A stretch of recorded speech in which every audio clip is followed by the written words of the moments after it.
Good evening, members. Prayers this evening will be said by the Reverend Ian Parish. But before the prayers, can we remain standing for 1 minute in memory of Sir John Wells, a former Member of Parliament for Maidstone and a freeman of the borough, who passed away on the 8th of February at the age of 91.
Let us pray.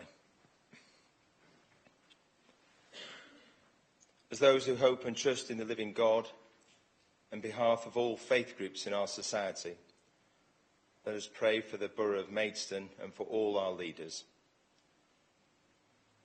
On this Ash Wednesday, as we start our journey into Lent, we pray for forgiveness for what we've done wrong and encouragement to follow our convictions and to do what is right and good.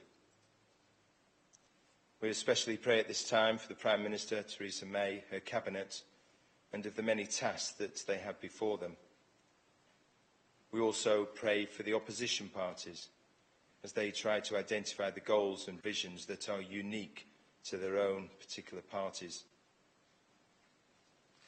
Strengthen us, Lord, we pray, in our democratic beliefs, those of freedom, tolerance of others, accepting personal and social responsibility, respecting and upholding the rule of law, and working together for the common good of our kingdom and the world that is entrusted to us.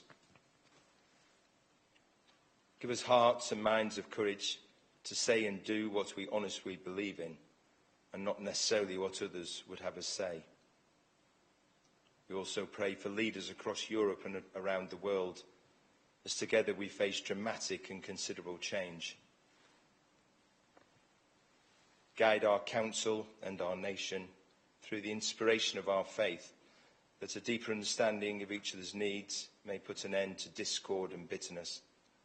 And finally, Lord, give us grace to rebuild bonds of trust, so that together we may work for the dignity and flourishing of all, through Jesus Christ our Lord. Amen.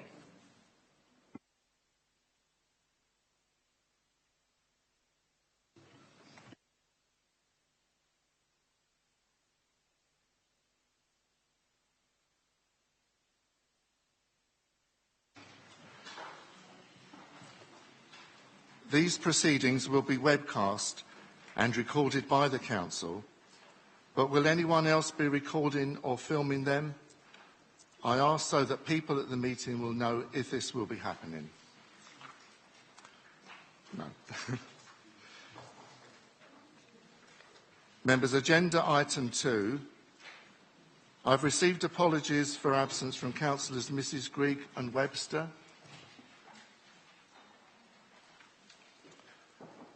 Agenda item 3. Are there any... Sorry. Mr Mayor, we did pass through apologies from Councillor Sue Grigg.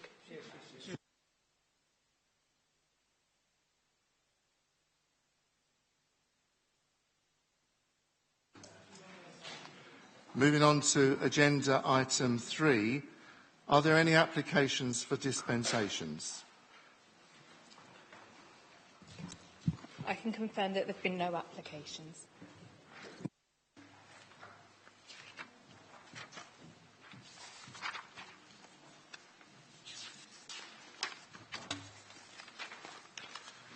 Agenda item 4.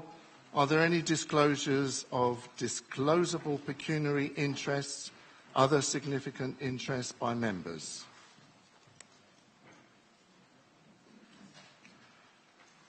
Are there any disclosures by officers? Yes, Mr Mayor. A disclosure on behalf of all officers present in terms of the pay statement, policy statement that's on the agenda at the end. Thank you.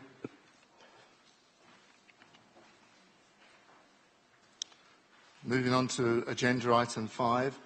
Are there any disclosures of lobbying?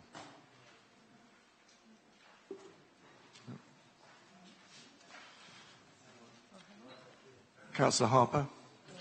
Yeah, Yalding Parish Council lobbied in terms of the motion at item number 20.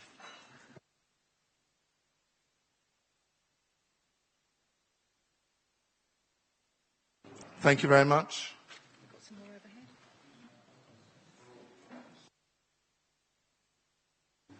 Councillor Mrs Gooch. Thank you, Mr Mayor. I know that I've also been lobbied by CALC, or the Yalding Parish Council, on that very item. So I don't know how many other councillors have also received it. 3. Okay, I think we've all been lobbied. Okay, thank you.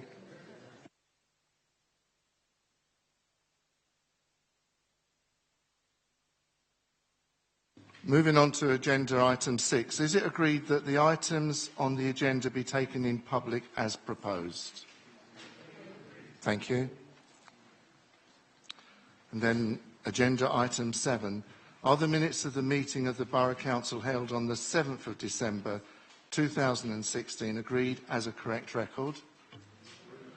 Thank you very much. Agenda item 8. The Mayor's announcements.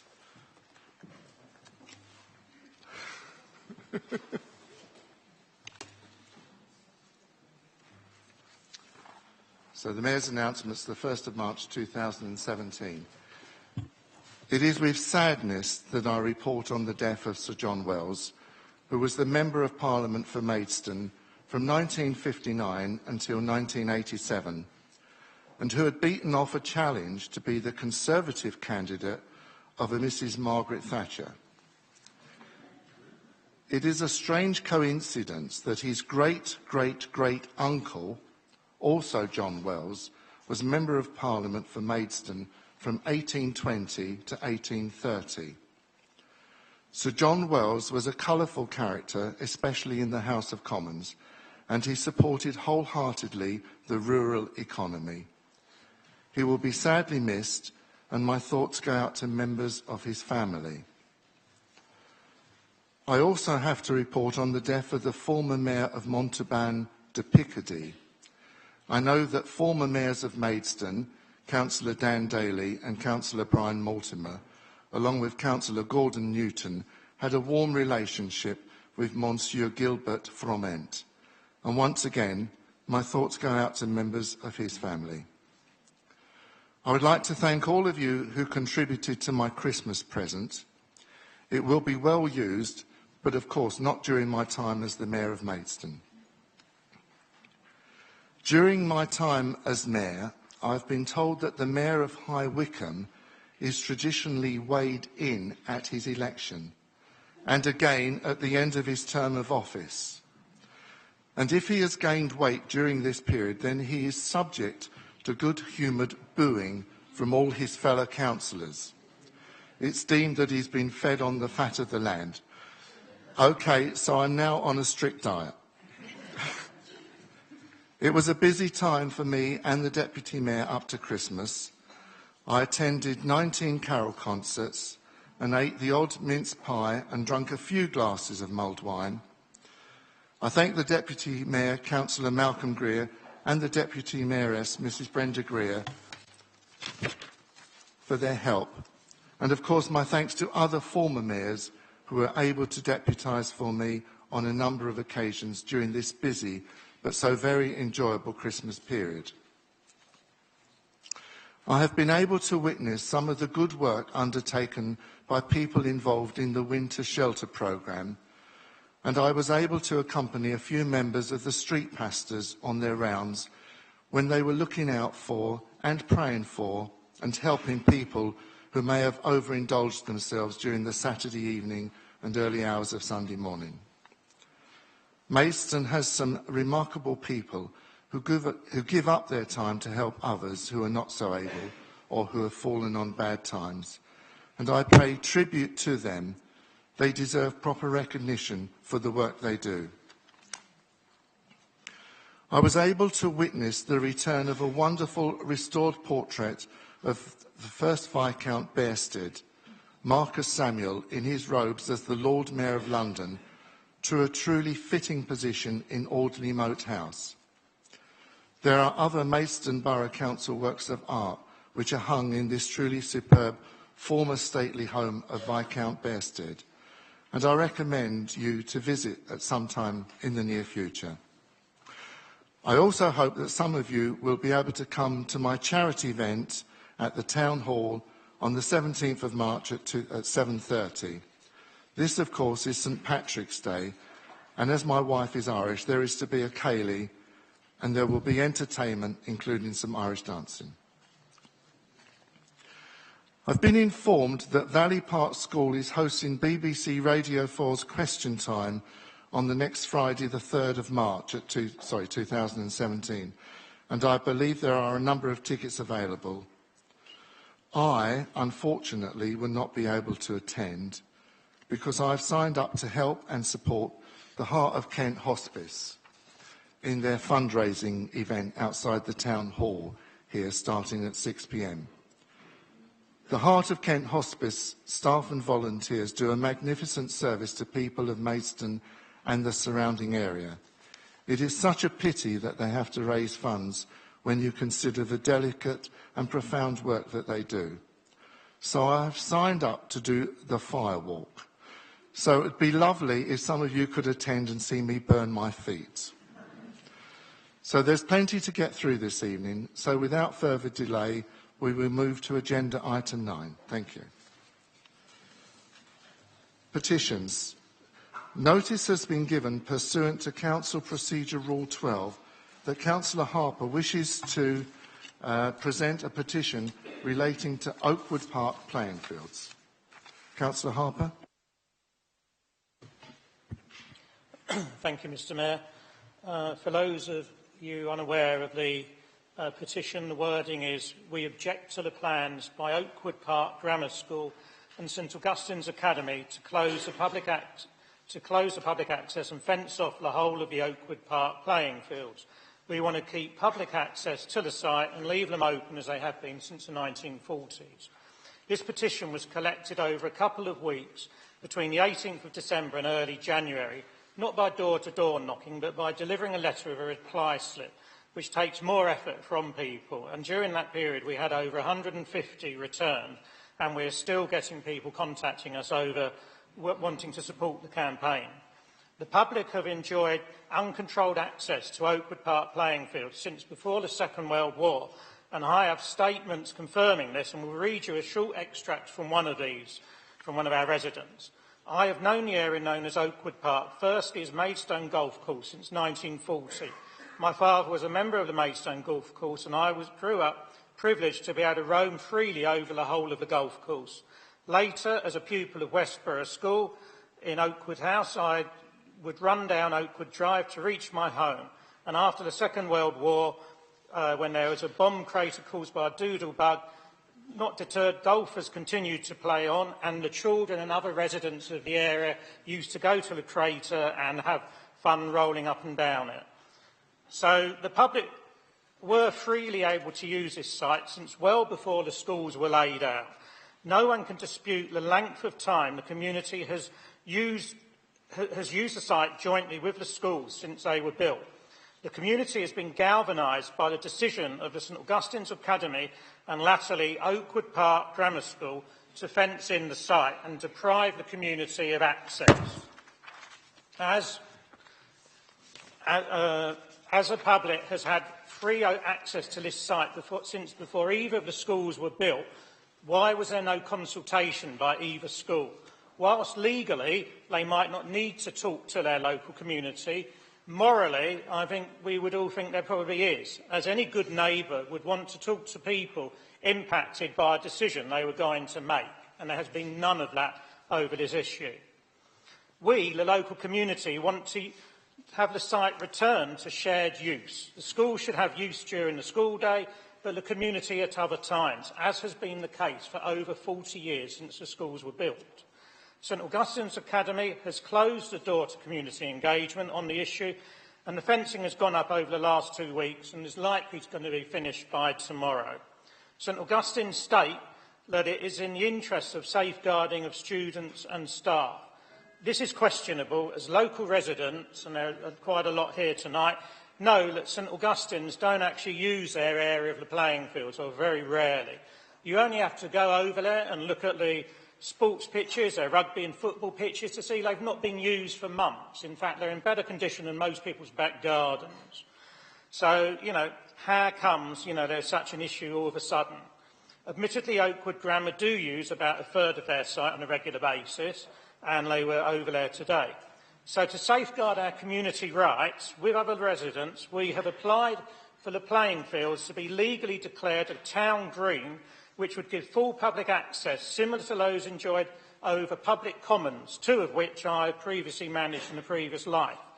To further safeguard our interests, we are in the next few weeks to start the application process to register general rights of way across the site through presumed dedication, as we have the necessary evidence of at least 20 years' usage without secrecy or fault and without the permission of the landowner.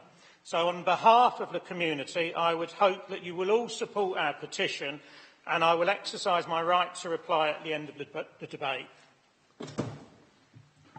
Thank you, Councillor Harper. I believe that after this debate, there's not going to be a vote or anything like that. It's going to be referred to Kent County Council. So, does anyone else wish to speak on this? Councillor Willis. I just wanted to say that... Can you stand? I just want to say that I don't fully support the petition because some of the wording is not completely correct. However, I do fully support the residents in that the school should be consulting properly about future use of that land. It is education land, that's what's been agreed, but I have to comment that the consultation or the time within that happened was particularly unfair, and I am supporting residents as much as I can with Councillor Harper and other councillors to try and find some kind of compromise in this situation. Obviously, school safeguarding is important, but also residents have used that land, whether legally or illegally, and have a right to... they don't have a right on that land. However, they do actually have the want to continue using it. So we want to compromise if we can. Anything the council can do to help that, I'd appreciate. Thank you, Councillor. Sorry.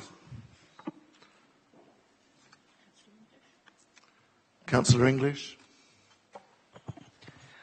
I don't want to detain members of the council long, but I would say that it is important, whatever decisions made, that the community are enabled to follow through the options that do exist before them. But it is clearly there are processes which have been put in hand by the community and by some of the local councillors. And it wouldn't be appropriate, really, for this council to express a view on that because the community have put those actions in hand and the procedures need to be followed through in terms of registering a village green or not, or successfully establishing a public right-of-way, which is a process we've been through with my former parish council. It is rigorous and hard, but if it can be established, then clearly that is what should happen. But clearly it is a matter for Kent County Council's primary responsibility. This council's responsibility really needs to be exercised for the relevant councillors to give the appropriate advice and support rather than anything else, because we as a council do not have a legal standing in this particular debate. So all we can really do is, as members, give appropriate advice where appropriate as individuals, and that is very much what Councillor Harper, Willis and others have been doing. Thank you very much, Councillor English. Does anyone else wish to say anything? Councillor Harper, would you like to respond now then? No, I don't think there's anything to add.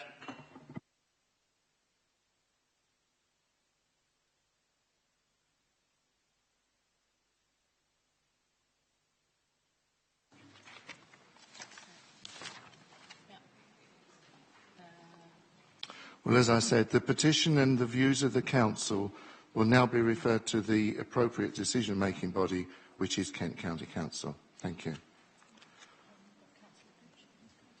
Oh, Councillor Gooch. Forgive me, Mr Mayor. I just think it would be appropriate for this council to thank these members of the public for taking the time and trouble to come to the Town Hall to support Councillor Harper in his question to us. Thank you, Councillor Mrs Gooch, and I also thank all the residents who've come. Thank you very much.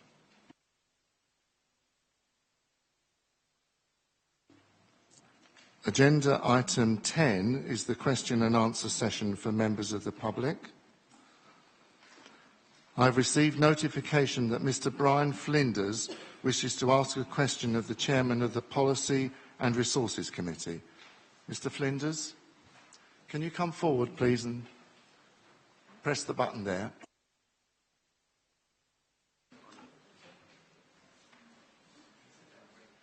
Thank you. Sir, my question is the banning of community access to Oakwood Park as a result of the fencing off by St Augustine's Academy and Oakwood Park Grammar a major loss to the community? And the question is asked in the context of the cross-party Department of Communities and Local Government report of the 11th of February, which identified the community benefits of access to parks and open spaces, of improved physical fitness, promoting mental health, and also community cohesion. And I do have a supplementary question, if permitted. Well, thank you, Mr Flinders, but we'll answer the first question first. Councillor Mrs Wilson, please.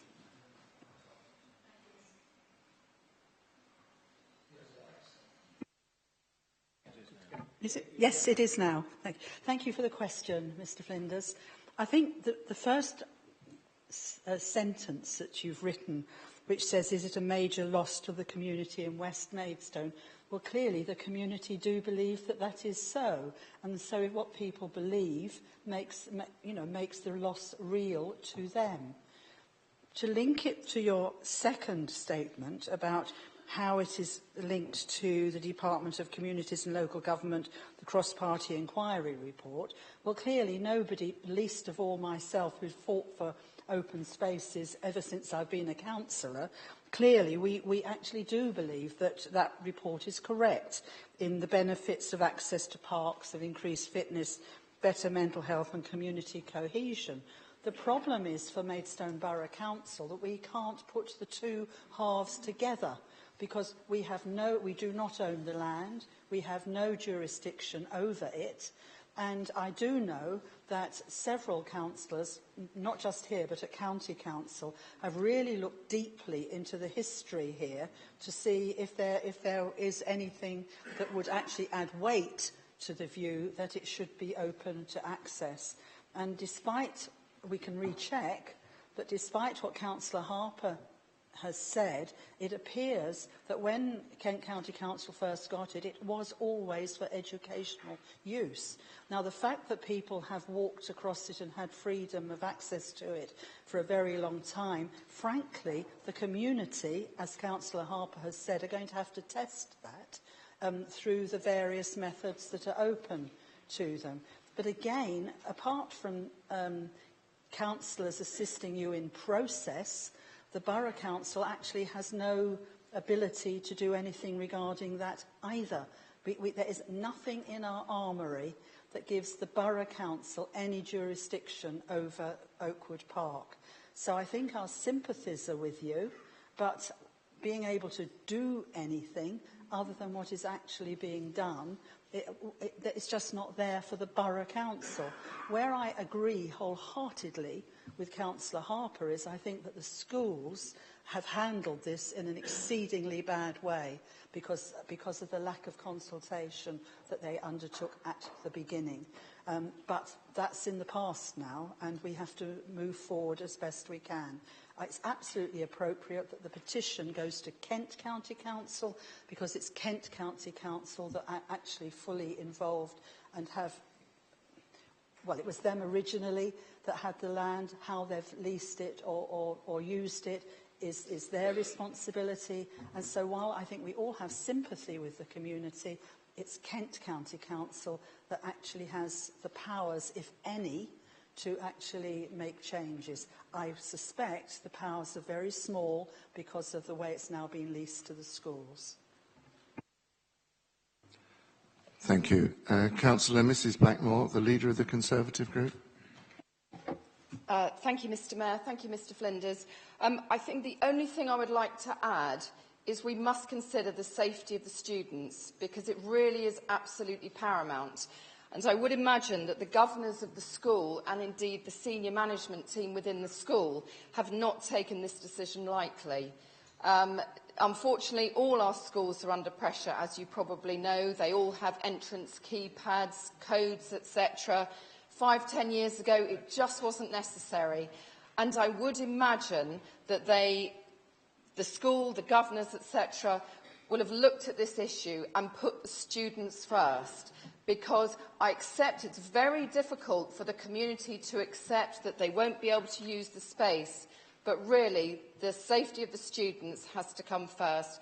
And Mrs Wilson is right when she says it is up to Kent County Council who make the ultimate decision, and I'm sure your local borough councillors will assist where possible. But for me, it's the safety of the students. Thank you, Mrs Blackmore. Councillor Mrs Gooch, the leader of the Independent Group. Thank you, Chairman. I have nothing further to add. Thank you.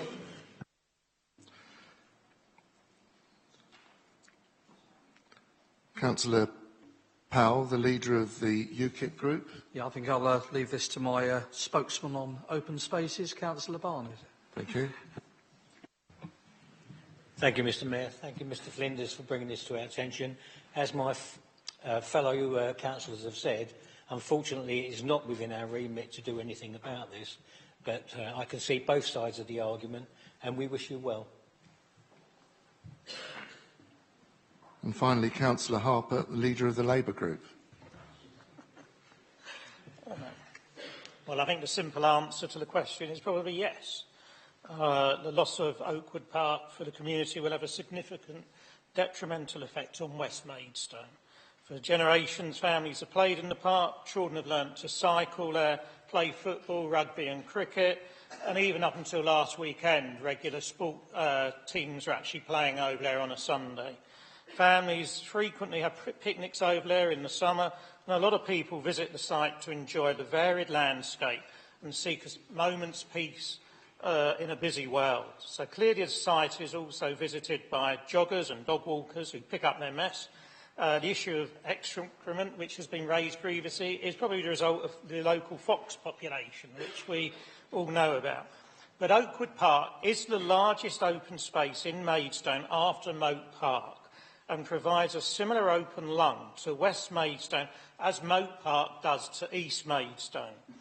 The cross-party parliamentary report you referred to earlier highlights the positive effects of parks and open spaces on people's lives, and if allowed to get away with excluding the public from this site, which admittedly is not public open space at the current time, we will see the converse of this to the community. We will see a reduction in people's health, likely impact on people's mental health, and community cohesion will suffer as a result. I fully accept, and I think all the residents accept, the issues about safeguarding and under schools. However, we feel that there are other ways that could be achieved while still allowing community access. Thank you, Councillor Harper. Mr Flinders, do you wish to ask a supplementary question of the Chairman of the Policy and Resources Committee, arising out of your original question or the reply? If I may be permitted to. Certainly. Go ahead. Thank you. My supplementary question is that Oakwood Park is midway on the route between Cornwallis Park and Clare Park, which is the council service locks and unlocks the park gates at dawn and dusk. Without any commitment, would the council be willing to consider, in partnership with the residents group chaired by Councillor Harper, a proposal that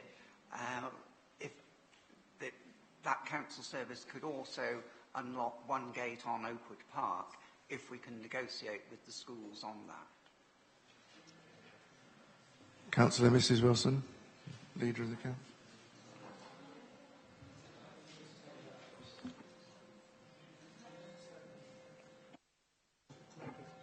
Sorry, I'm having real problems with this tonight.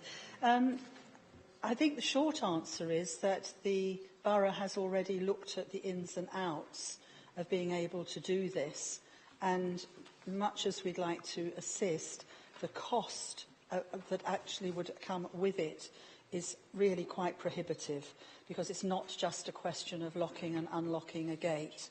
It's the responsibilities to go with what happens when you have unlocked and locked a gate.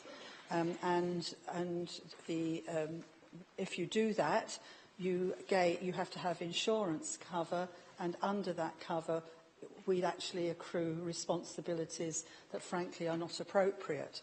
I do think all of us, the very reason that I can stand here and say this, I think shows how seriously this council has taken this, that we have tried every which way to find a way round this.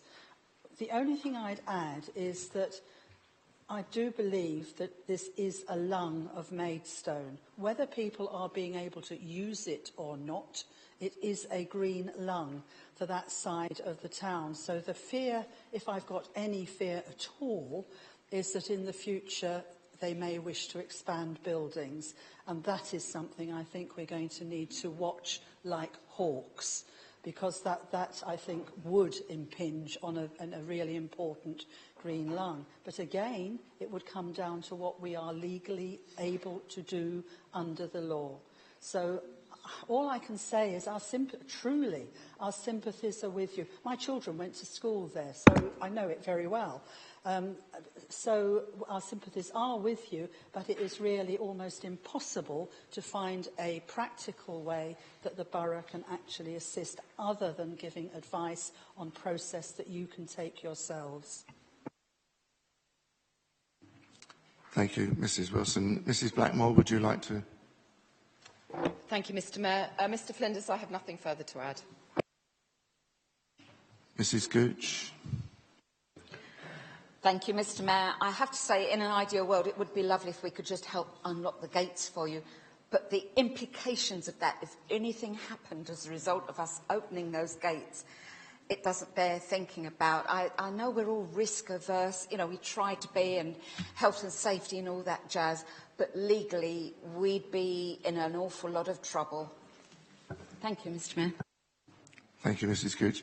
Councillor Powell, or your spokesperson. My spokesman, Mr Mayor. Yes.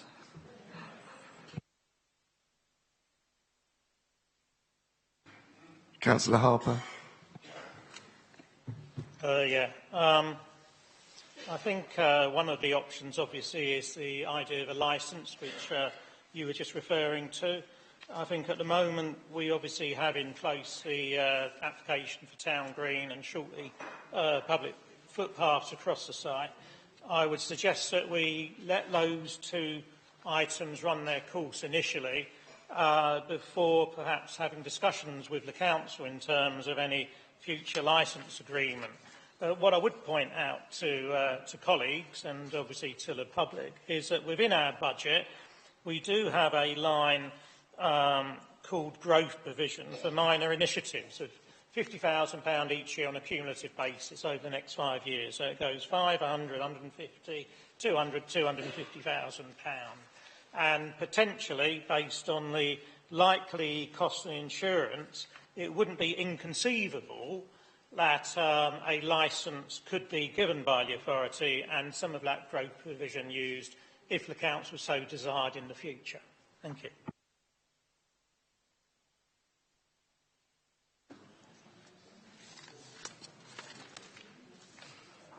Thank you very much, Mr. Flinders. Thank you.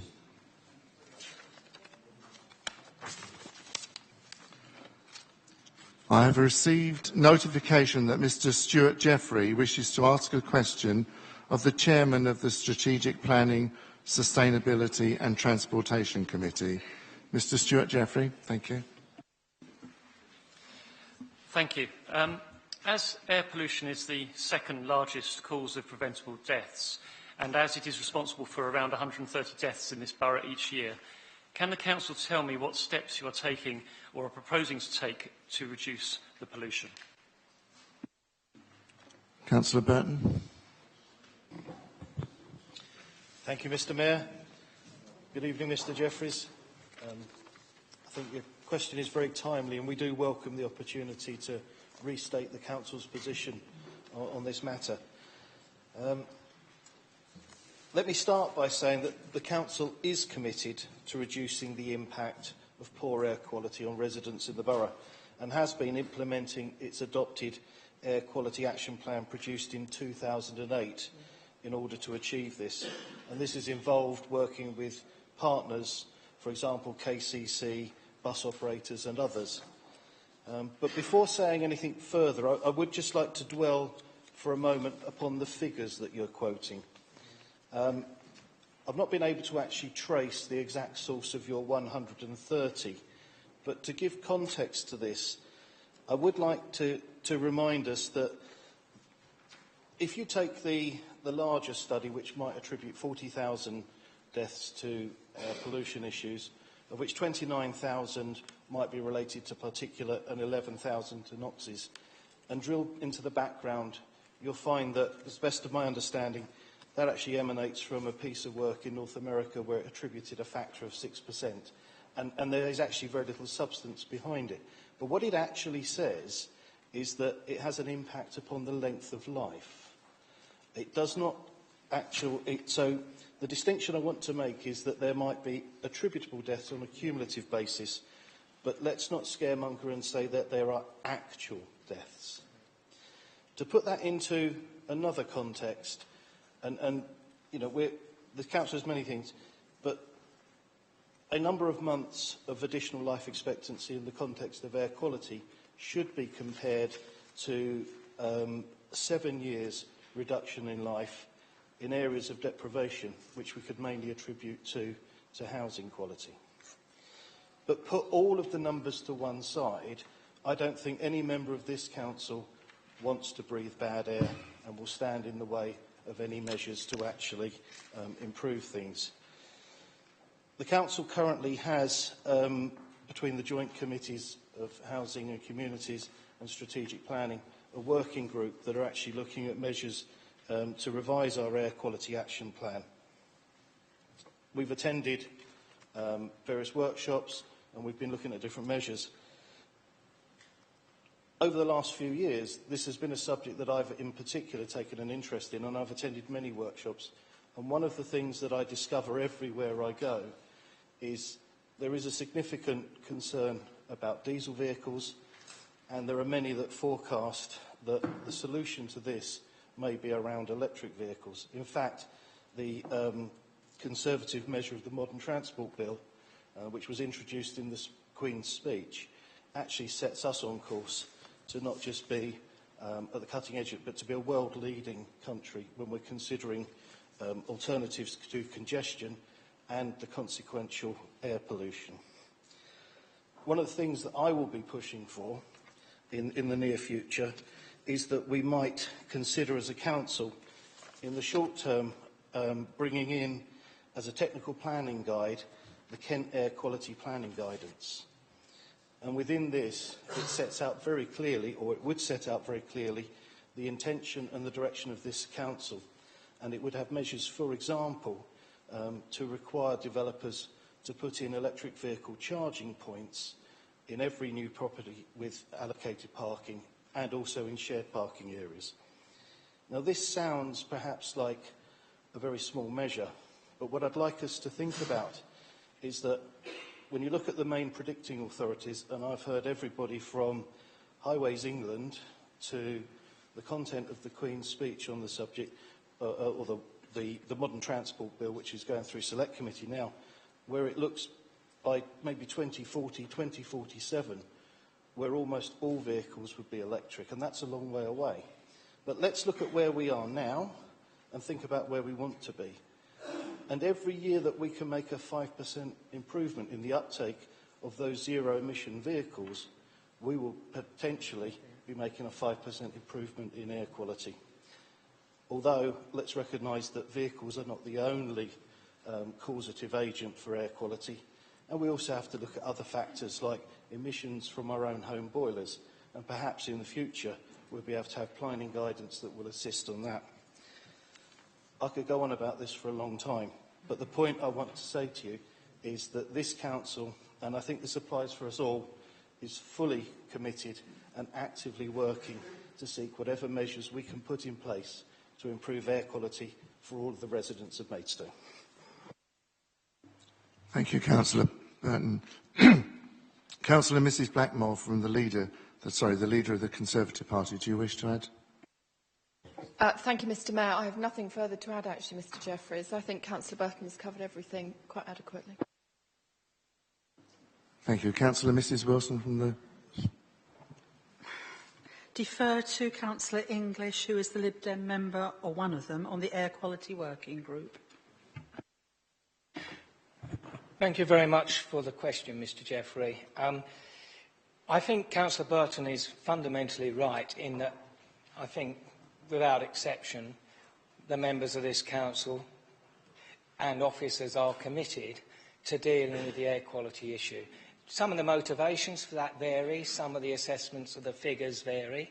I would put slightly different weight on some of them than some of my Conservative colleagues opposite. And nevertheless, I think the intention to deal with this issue very seriously is shared. We have, for some time, been doing some work on this, obviously through the local plan process and the integrated transport strategy that supports it. Clearly, dealing with a number of issues in relation to promoting cycling, pedestrian journeys. Bus journeys are a mixed blessing because obviously they transport more people, but obviously some of the most polluting buses can be buses. So vehicles can be buses. Sorry, vehicles can be buses. Slip of the tongue there. But but the council has just 2 days ago taken receipt of a substantial grant, which will be used for addressing that particular issue in terms of retrofitting and dealing with some of the worst emissions from some of our local bus providers. We are looking and have actually had a range of not just workshops but productive meetings, cross-party meetings on issues from procurement within the council's own area, because obviously we can't expect other people to adopt best practice if we don't adopt it ourselves. And as Councillor Burton says, that's not just in terms of vehicle fleet, that's in terms of buildings and planning approaches as well. We've looked at transport issues, we've looked at development control and planning policy, and we have a meeting to take place shortly with the public health sector to see what we can do there. It's the intention to bring forward a full report as soon as possible after that final meeting, hopefully before the end of the municipal year, which will not just be talking about actions, but will be recommending to the two parent committees, because obviously this is a working group and it's up to the two parent committees to sign off on this or not, a range of very robust actions. I won't go into the full details because we will be here all night, but there is a very long list of actions to be carried out, and some of those which do not require committee approval because there was already pre-existing approvals have actually been speeded up and a lot of work is taking place. I would say I've been positively encouraged by the sheer commitment of members across the political spectrum and officers to this process, and I'm fairly confident that we will get a significant improvement. Thank you very much for the question. Thank you, Councillor English. Councillor Mrs Gooch. Thank you, Mr Mayor. Thank you for your question. I have nothing further to add. I think the previous speakers have spoken very eloquently, and I think we're all pleased with their answers. I hope you are too. Councillor Powell. Yeah, Mr Jeffrey, yes, an extremely good question, and it is a question that has come up. In fact, the first time I actually spoke on this was back last July, so it was that very, very same question that you've actually mentioned tonight. And at that particular planning meeting, there was consensus amongst all political groups.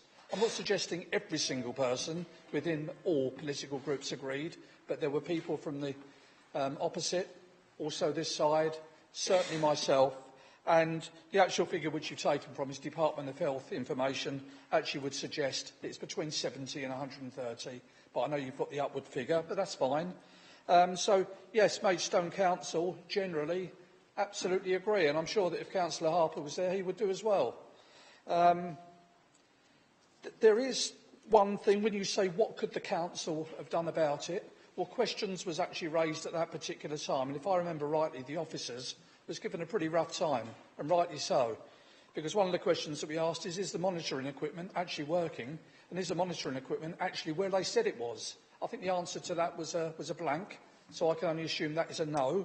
But again, there is a monitoring group, there is a working party that is on that now, and I'm sure that they will rectify that issue.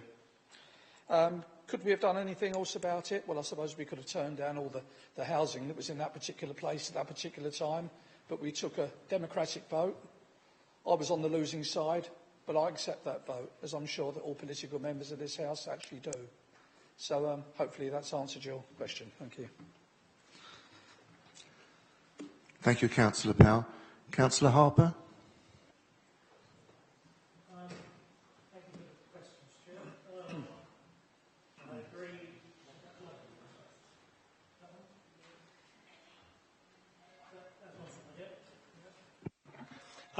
Sorry, thank you for your question, Stuart.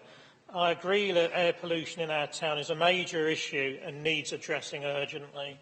The Labour Group's policy is clear. We want to see modal shift on transport from cars towards rail, buses, cycling and walking, which is, I think, everybody's view in the Council. And we think that's one of the best ways to reducing car dependency, would improve air quality.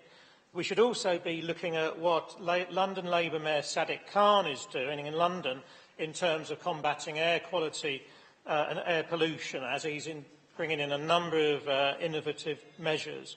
The Council's officers consider that the emerging low emission strategy and updated air quality action plan will further underline the need to promote cycling and walking, which I know you support, as key measures to improve air quality within the borough. And obviously, as chair of the Cycling Forum, I note that Maidstone Council is actually being quite positive in that response. And obviously, I'll discuss that further later tonight. But I'd just like to add, though, unfortunately, the government isn't being as helpful, perhaps, on this as it could be.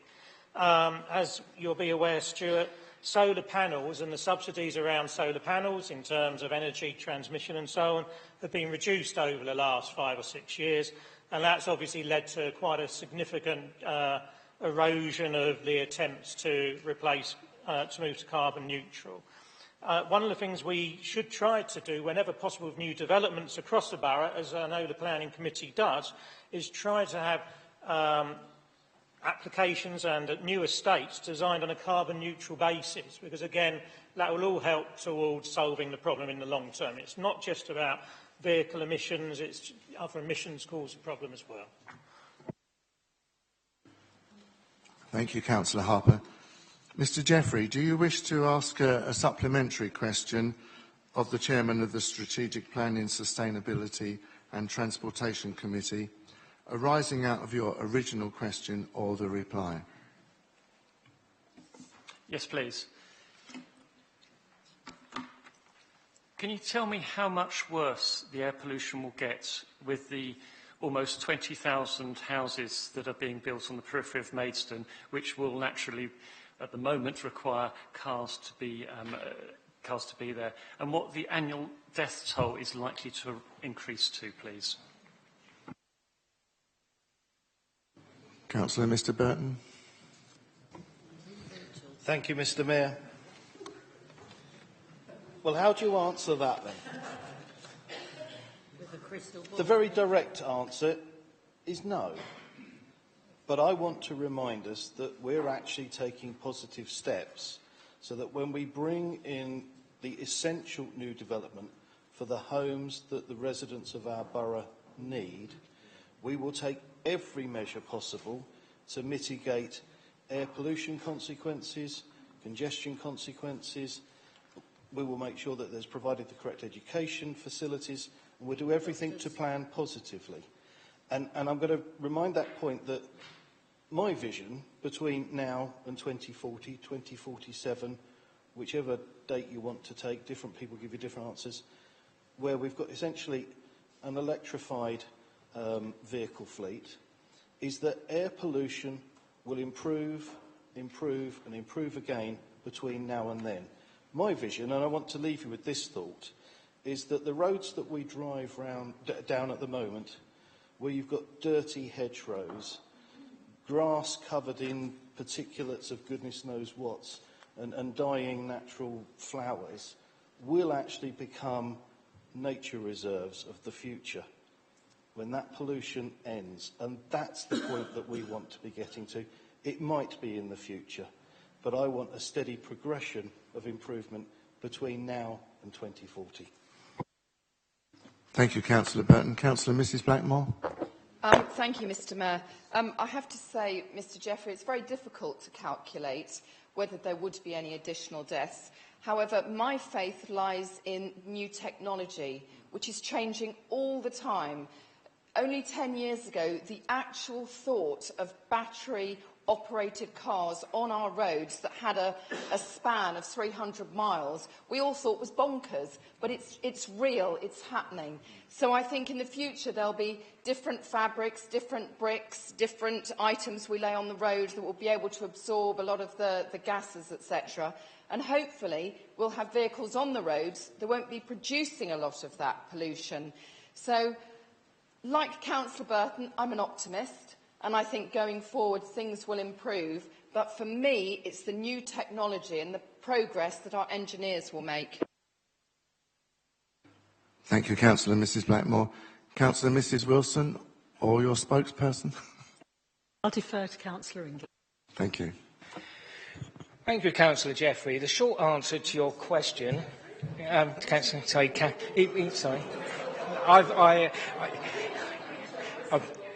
I am making a prediction there, probably. No, all joking aside. The short answer to your question is if no action was taken, a lot of people would die or be injured. But the Council is not taking no action. It is doing the reverse. We are dealing with a number of issues. First of all, we can't ignore the housing crisis in this country. As Councillor Burton said, lack of decent housing, deprivation, kills a lot of people too. So we do have to deal with that. And that is an important health issue. Can't ignore that. In terms of the congestion, yes, and the pollution, yes, if we did nothing, it would be very, very serious. But this Council is not proposing to do nothing. It has never proposed to do nothing. There is a whole raft of proposals and indeed actions already being taken. I'm not content, though, to say that we should mitigate it. We obviously need to get to a position where we've actually drastically improved the situation, where pollution is not just being absorbed by new materials or whatever, but isn't being produced in the first place. We need to actually deal with introducing new technology to reduce polluting vehicles, but we also need to reduce the amount of vehicles, because whilst we can remove air pollution, move to electric vehicles won't deal with congestion, which is still an issue. So we have to be aware that there's a whole palette of solutions.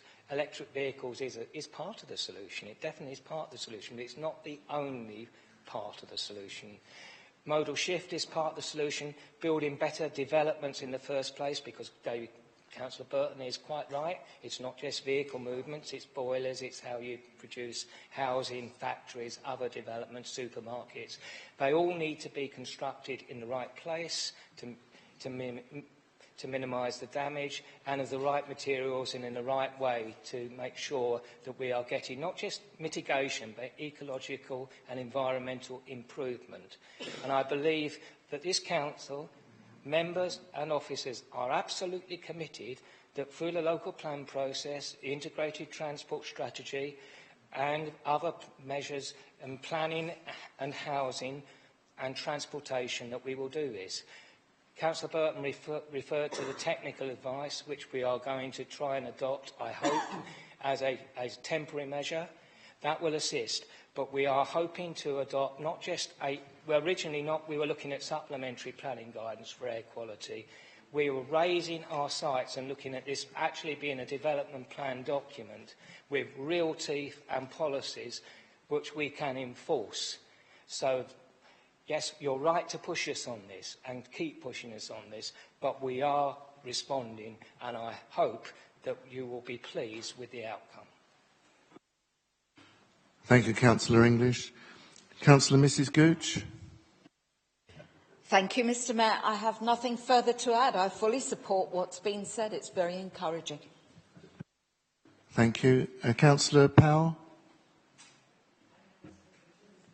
No, Mr Jeffrey, I very much look forward to the electric revolution when we do have a number of battery control kind of cars on our roads. I don't think it's going to be in the next 10, 15 years, but I do look forward to that time, and I hope I'm around to see it as well. In terms of your question, it's an obvious answer is yes, which is the answer you was looking for. The more houses, the more people, the more cars, unless you actually do something to the infrastructure and the housing network to the area in which we live, then you're going to have issues. So hopefully that's a very simplistic answer to your extremely simplistic question. Thank you. Thank you, Councillor Powell. Councillor Harper. Just to cut two points to add to what's just been stated in terms of the way to the future. I think electric vehicles need to be given more priority. I was just saying to Keith, I used to drive when I worked for a Liberal council in Sutton in the 1980s. I used to go out and test drive electric cars when they were available back then. And so, I mean, that's a long, long time ago now, and they should be affordable and available much more now. But I think another thing which will help with the issue you raised is the plan of the council in terms of our employment strategy to create more jobs in Maidstone Town Centre and to create more jobs around the borough which are easily accessible to people, which will help reduce the need for people commuting long distance. If people can walk and cycle and get the bus to work, that takes off a massive amount of traffic and a lot of air quality issues get addressed through that. Thank you, Councillor Harper, and thank you, Mr Jeffries.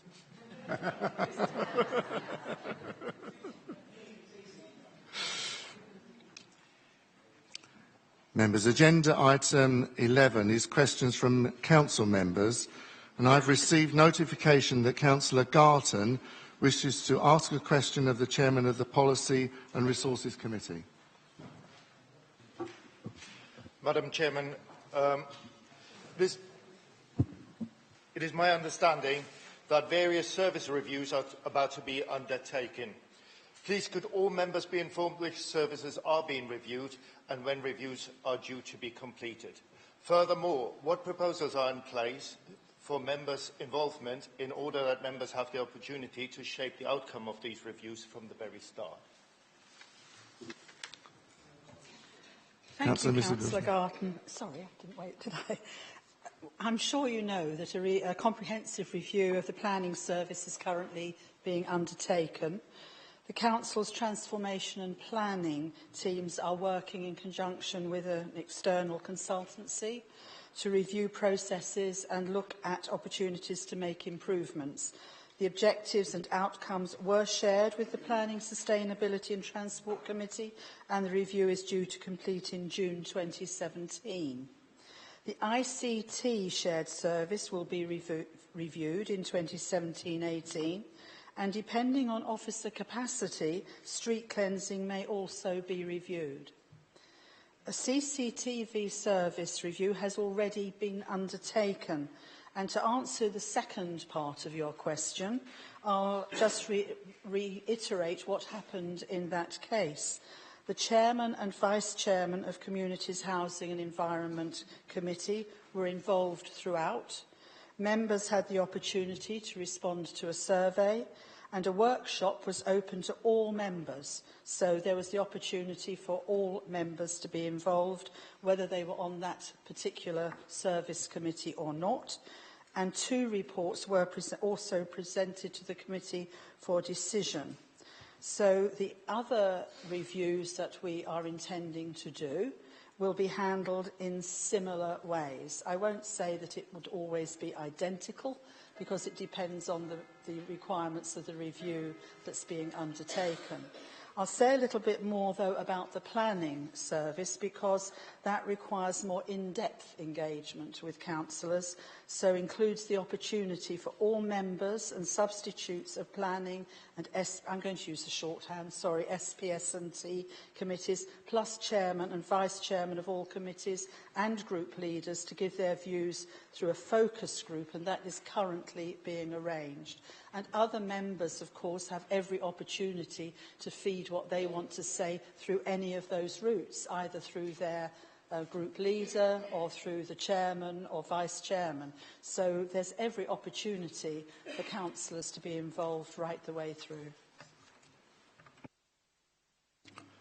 Thank you, Mrs Wilson. Councillor Garton, do you wish to ask a supplementary question of the Chairman of the Policy and Resources Committee arising out of your original question or the reply? No, I just thank the Madam Chairman very much for her guarantees that members will have involvement in working groups, and I'm looking forward to working with you. Thank you, Councillor Garton. Members, agenda item 12 is the current issues, the report of the Leader of the Council. I call upon the Leader of the Council, Councillor Mrs Wilson, to submit her report on current issues. Councillor Mrs Wilson, you may speak for 5 minutes. It won't take as long as that, Mr Mayor. If members recall, for a significant period of time when it's been budget, we've actually agreed that we will drop this part of it and to allow more time for the budget review. I did send out to all of the group leaders. I have had no dissent come back from any of them, and so I am not giving a review. Anything I would have said actually is coming up on the papers later in any case. So thank you. Thank you very much, Councillor Mrs Wilson. So, members, we can move on to agenda item 13. This is the Policy and Resources Committee. I call upon Councillor Mrs Wilson to move the recommendation of the Policy and Resources Committee relating to council tax empty property discounts, and the recommendation is on page 8. Thank you, Mr Mayor. I move that the recommendation made by Policy and Resources that the council tax empty property discount policy as attached at Appendix B be approved. Is that seconded? Councillor Mrs Blackmore? Is the recommendation agreed? Thank you. Members, agenda item 14, the Policy and Resources Committee. I call upon Councillor Mrs Wilson to move the recommendation of the Policy and Resources Committee relating to the Strategic Plan 2015 to 2020, and it's a 2017 to 2018 refresh, and the recommendation is on page 19.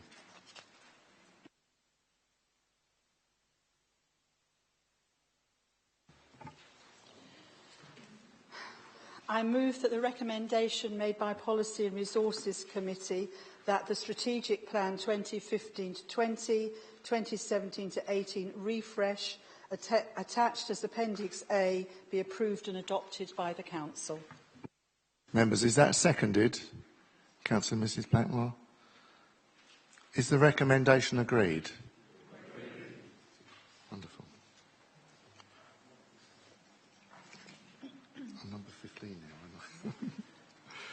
Members, agenda item 15, the Policy and Resources Committee, 15th of February 2017. This is page 33, though.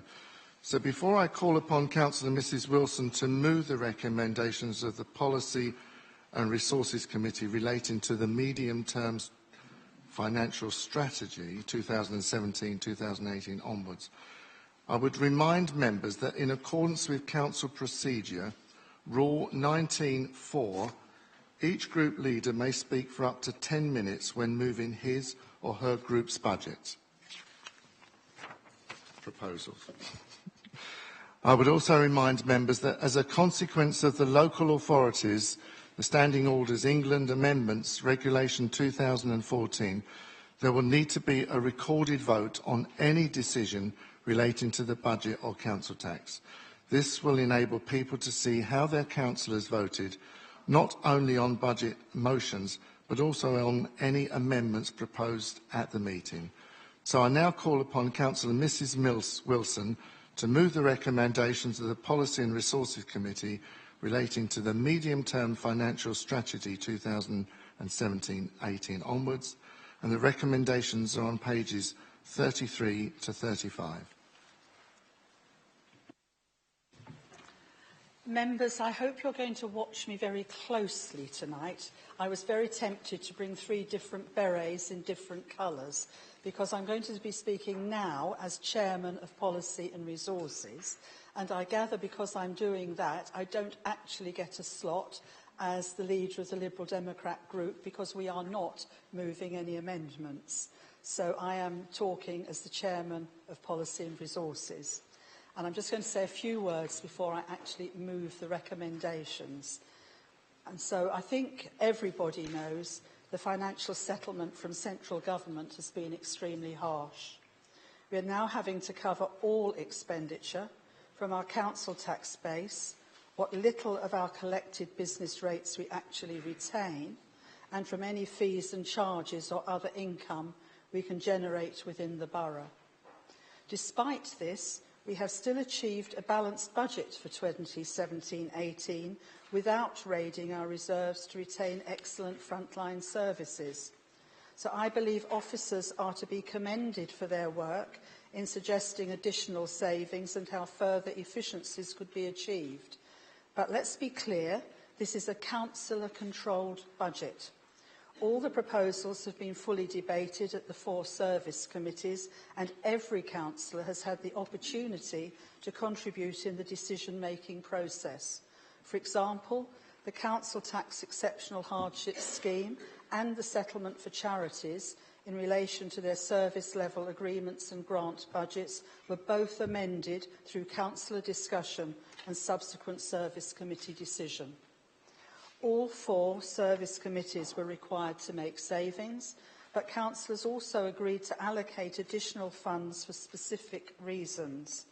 Policy and Resources have an addition to the existing flood defence money, strategic planning, sustainability and transport for continued work on the local plan, communities, housing and environment, a sum for street scene investments and commercial waste expansion, and heritage, culture and leisure for the museum.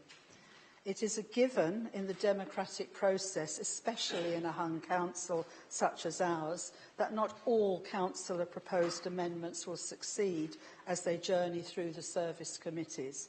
However, I hope we can all agree that there was robust debate and all proposals were seriously considered. As Chairman of the Policy and Resources Committee, I therefore move that the recommendations for the medium-term financial strategy 2017-18 on agenda item 15 on your council papers are approved. Is that seconded? Councillor Mrs Gooch, did you want to reserve your right to speak? I'll reserve my right. Thank you.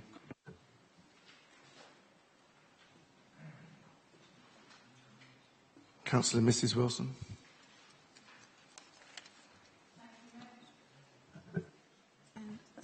Members, I now put on a different hat, and I am now speaking as leader of the council. Some of you will have received papers today. I'm sorry they went out at lunchtime, so I know some of you will not have seen them until they're on the tables in front of you. So I'll give a little bit of explanation. The Council received a letter from the Department of Communities and Local Government dated the 21st of February regarding planning fee income, which arrived too late to put on the P&R agenda where the budget recommendations to full council were to be decided. As usual, we have also been left with little time in which to respond, as the council must confirm its intentions by the 13th of March. Due to our cycle of meetings, this would have necessitated convening the emergency committee for a decision which is not subject to call-in. As the subject matter is directly related to the budget, it seemed far more sensible to bring it to tonight's full council meeting as an amendment to the medium-term financial strategy. As leader of the council, I therefore move the following amendment: that the recommendations of the Policy and Resources Committee relating to the medium-term financial strategy 2017-18 onwards be approved, with the addition of the following and the consequential changes as indicated in the papers which have been circulated: that a 20% increase in planning fees effective from the 1st of July 2017 be agreed, with a corresponding increase in the revenue estimates in the strategic revenue projection and a corresponding increase in planning expenditure of £180,000 in 2017-18 and a further £70,000 in 2018-19. Thank you. Is that seconded? Councillor Mrs Gooch again.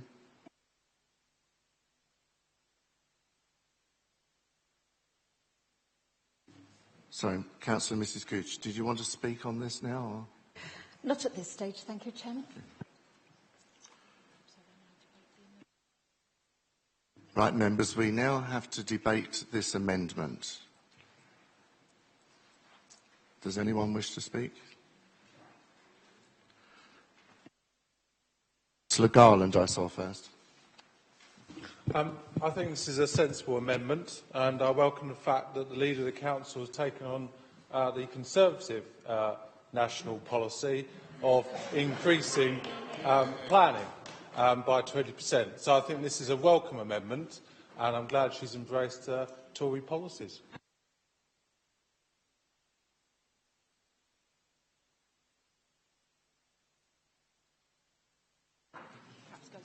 I had Mrs Blackmore next.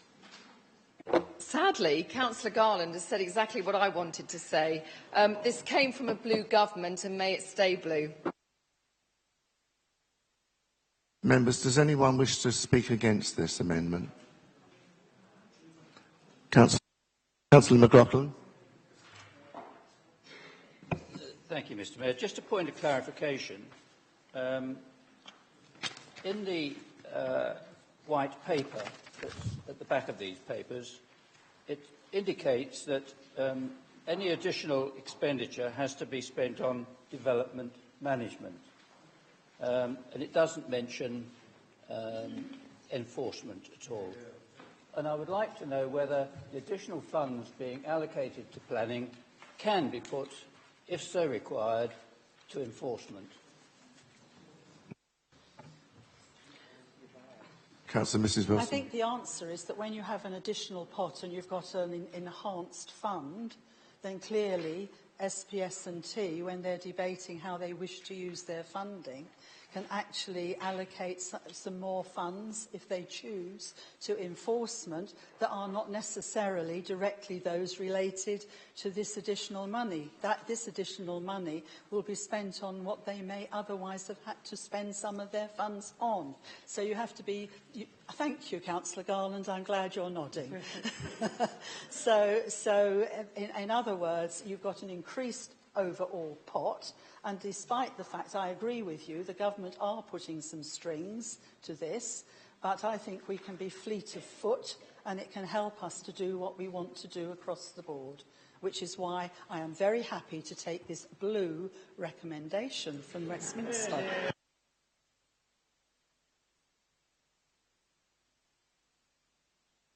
Councillor Mrs Gooch, is there anything you wish to say?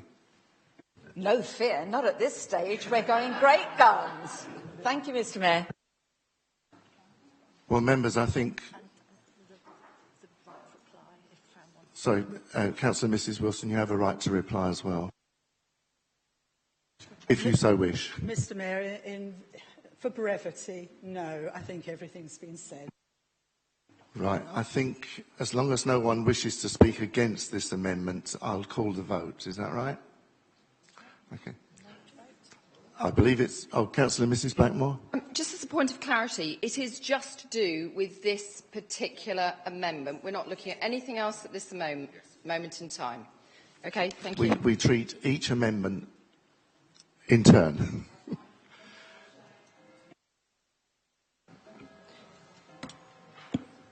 So, members, can I just check, do you want me to read the amendment out? No? Okay, so this is a named vote. When I call your name, can you tell me whether you are for, against or abstaining, please?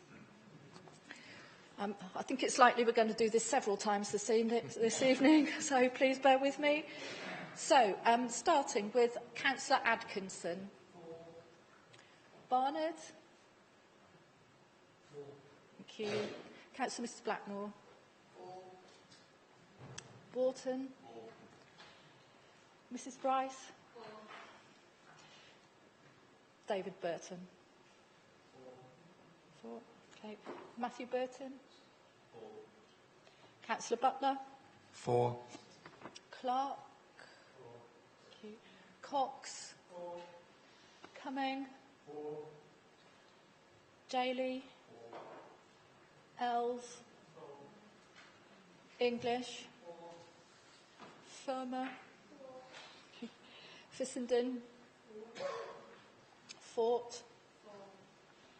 Garland? 4. Garton? 4. Mrs Gooch? 4. Greer? 4. Thank you. Harper? 4. Harvey? 4. Thank you. Harwood? 4. Hasty? 4. Hemsley? 4. Mrs Hinder? 4. Mrs Joy? 4. Lewins? 4. McLaughlin? 4. Brian Mortimer? 4. And Derek Mortimer? 4. Munford? 4. Nagy? 4. Newton? 4. Perry? 4. Pickett? 4. Thank you. Powell? 4. Prendergast? 4. Revel? 4. Mrs Ring? 4. Mrs Robertson? 4. Thank you. Round? 4. Thank you. Mrs Sams? 4. Sams? 4. Thank you. Springett? 4. Mrs Stockel? 4. Vizard? 4. Webb? 4. De Wigandine? 4. Wilby? 4. Willis? 4. I thought we were going to get a full house. And Mrs Wilson? Okay. I think we see that that is a unanimous decision. Thank you. Thank you, ma'am. So this amendment has been dealt with. So do we have any other amendments? Mrs Blackmore? Yes, Mr Mayor, we do. I think we accept the additional monies with deep gratitude, dare I say, which will enable us to enhance our planning service to even greater heights and, dare I say, look to provide a gold star service, 5-star service, whatever you want to call it. However, I think the Conservative group are concerned that there are aspects of planning that we are not treating properly. And for that reason, we would like to make a couple of changes which I believe are about to be circulated. However, I will just run through them. It will make it a lot easier when you have the figures in front of you, but we want to make a couple of changes. The first is to establish a fund, an enforcement fund, which will enable us to take escalated enforcement action where we need to. We have the matrix, as everyone knows, and certain sites have been identified. Now, at Policy and Resources, this motion was lost 8-7. However, an item was then added at the end to say this is something this council wants to look to do in the future. Now, my concern is it's very easy to make promises, but if you actually want to do something, you have to have the money. So this group would like to earmark £150,000 for such a fund, with £100,000 coming from the contingency and £50,000 from the museum growth item, which we propose to delete. Now, as I say, at Policy and Resources, it was mentioned that we liked the idea, we wanted the fund. So I think it's time that this council put its muscle and its money where it wants the will to be. Thank you, Mr. Mayor. Thank you, Councillor. Mrs. Blackmore. Is that amendment seconded? Councillor Burton, do you wish to speak now, or do you want to? I reserve my right, Mr. Mayor. Thank you.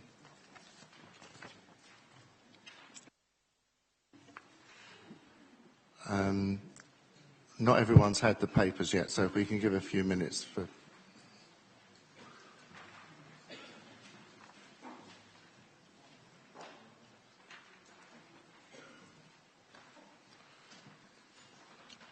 Right, I've got Councillor Harper's hand raised. Is there anyone else who wishes to speak on this amendment?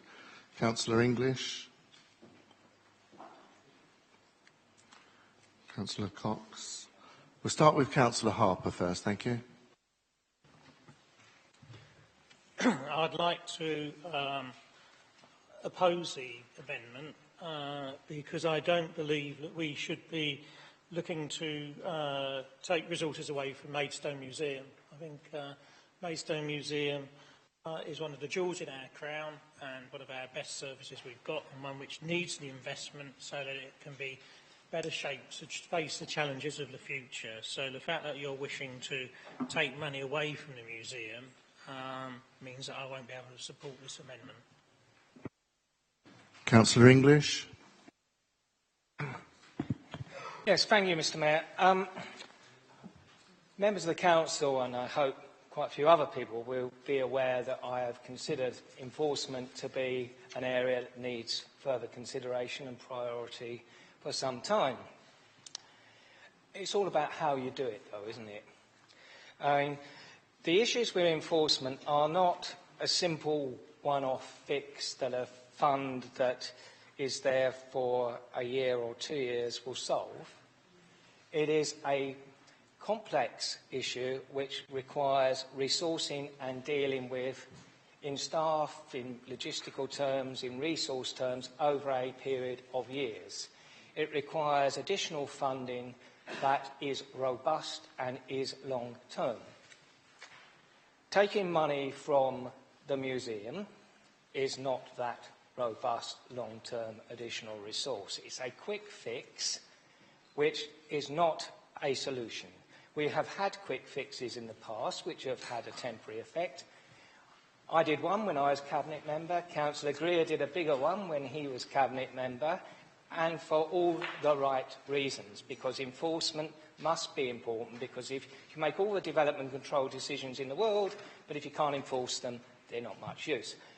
It's how you do it, though.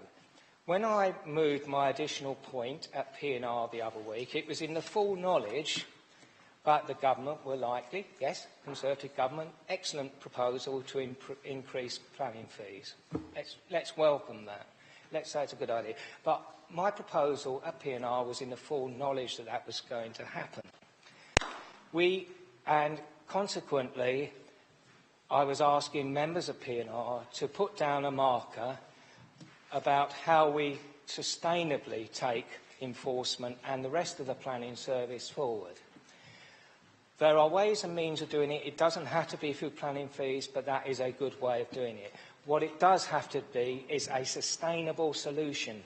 We cannot just nick a bit of money from contingencies or from the Museum Growth Fund, because that is not a long-term solution, and it also undermines actually making the museum a sustainable entity going forward. And don't we want to do that? Reduce the drag on the borough of the museum going forward? It's investors. Councillor English, you've had your 3 minutes. Thank you.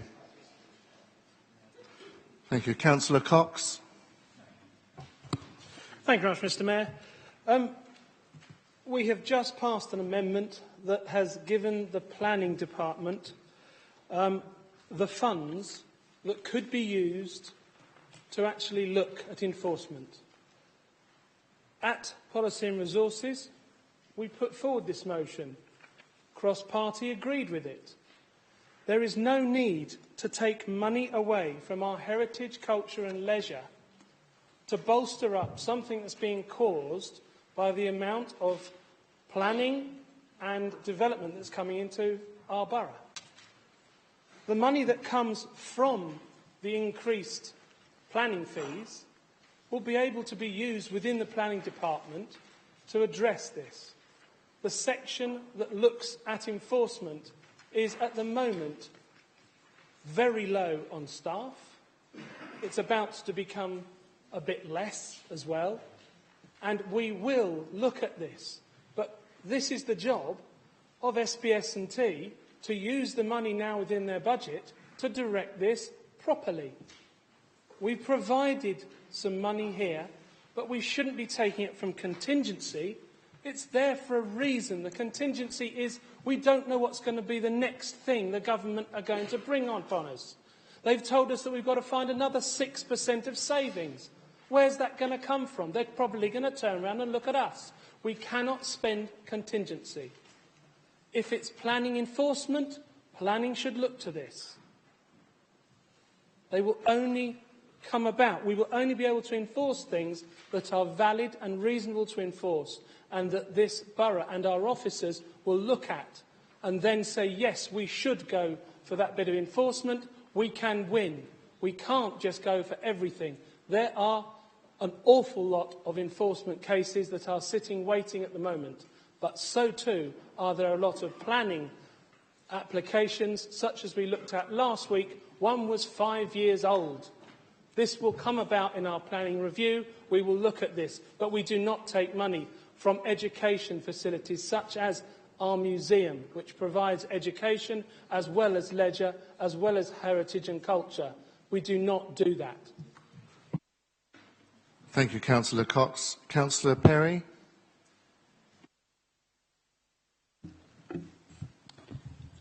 Thank you, members. Thank you, Mr. Mayor. I strongly support this amendment.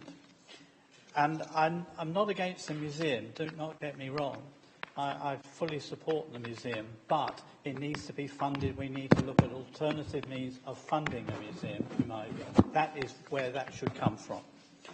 Planning is one of our key services, and I believe this council should really focus on its key services. Planning enforcement is a vital part of that key planning service, and if we do not enforce, then the council's reputation is at stake.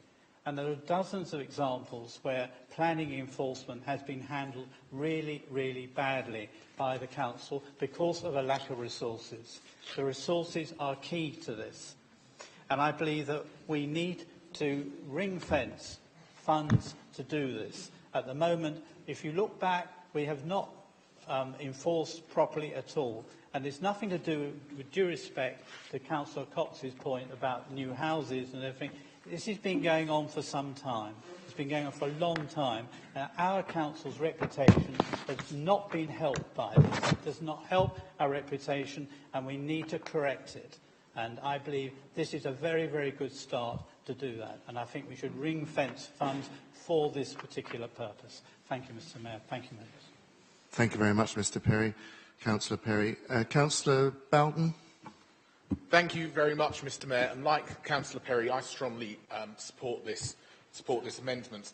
Unlike Councillor Perry, representing an urban ward, I probably don't have as many cases of enforcement as some of my rural colleagues have to deal with. But that doesn't mean it's not a problem, as I'm sure Councillor Harper and Atkinson will testify some of the issues that we've had in Fants. But, of course, Mr. Mayor, we are here to represent the residents ultimately, and no more so than we are tonight when we decide on our budget for the forthcoming year.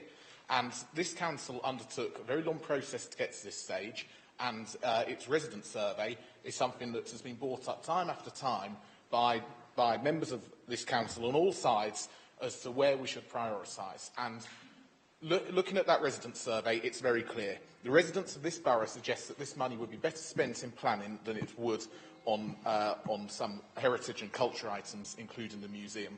We need to look carefully, we need to look closely at the funding of the museum. We can't just accept the status quo when improvements can be made. This money should be going towards planning, it should be going towards the problems that we face across the borough, and that's why I'd urge all members, urban, rural, Conservative, Labour, to support this, Lib Dem, to support this tonight. Thank you, Councillor Boughton. Councillor Powell. Yeah, thank you, Mr. Chairman. I'm slightly concerned about this amendment that's being put towards us tonight. I mean, I was one of the people that actually kind of voted for the additional, what was then, £50,000 for planning for enforcement. I think planning enforcement is, excuse me for saying so, but pretty damn awful within the council at the moment, and something needs to happen to it. There needs to be certainly a review of what's going on at the moment, and for additional resources to be put into that, I totally agree with. But all of a sudden tonight, we've actually been handed all this extra money. So the area of the museum, which I voted against, in fact, I think we lost the motion on the evening. Well, I think it was £50,000 to take away from the museum and put it into enforcement. Well, all of a sudden tonight, we've got a committee that's getting the opportunity of spending all of it, if they so wish, on planning enforcement. And let's hope they do spend a vast majority of it on that as well. But at the same time, we've also got the money now that we shouldn't have to affect the museum. So we can spend twice as much as what we wanted. We could spend 3 times as much if that committee wanted to. So, to me, this is pretty straightforward.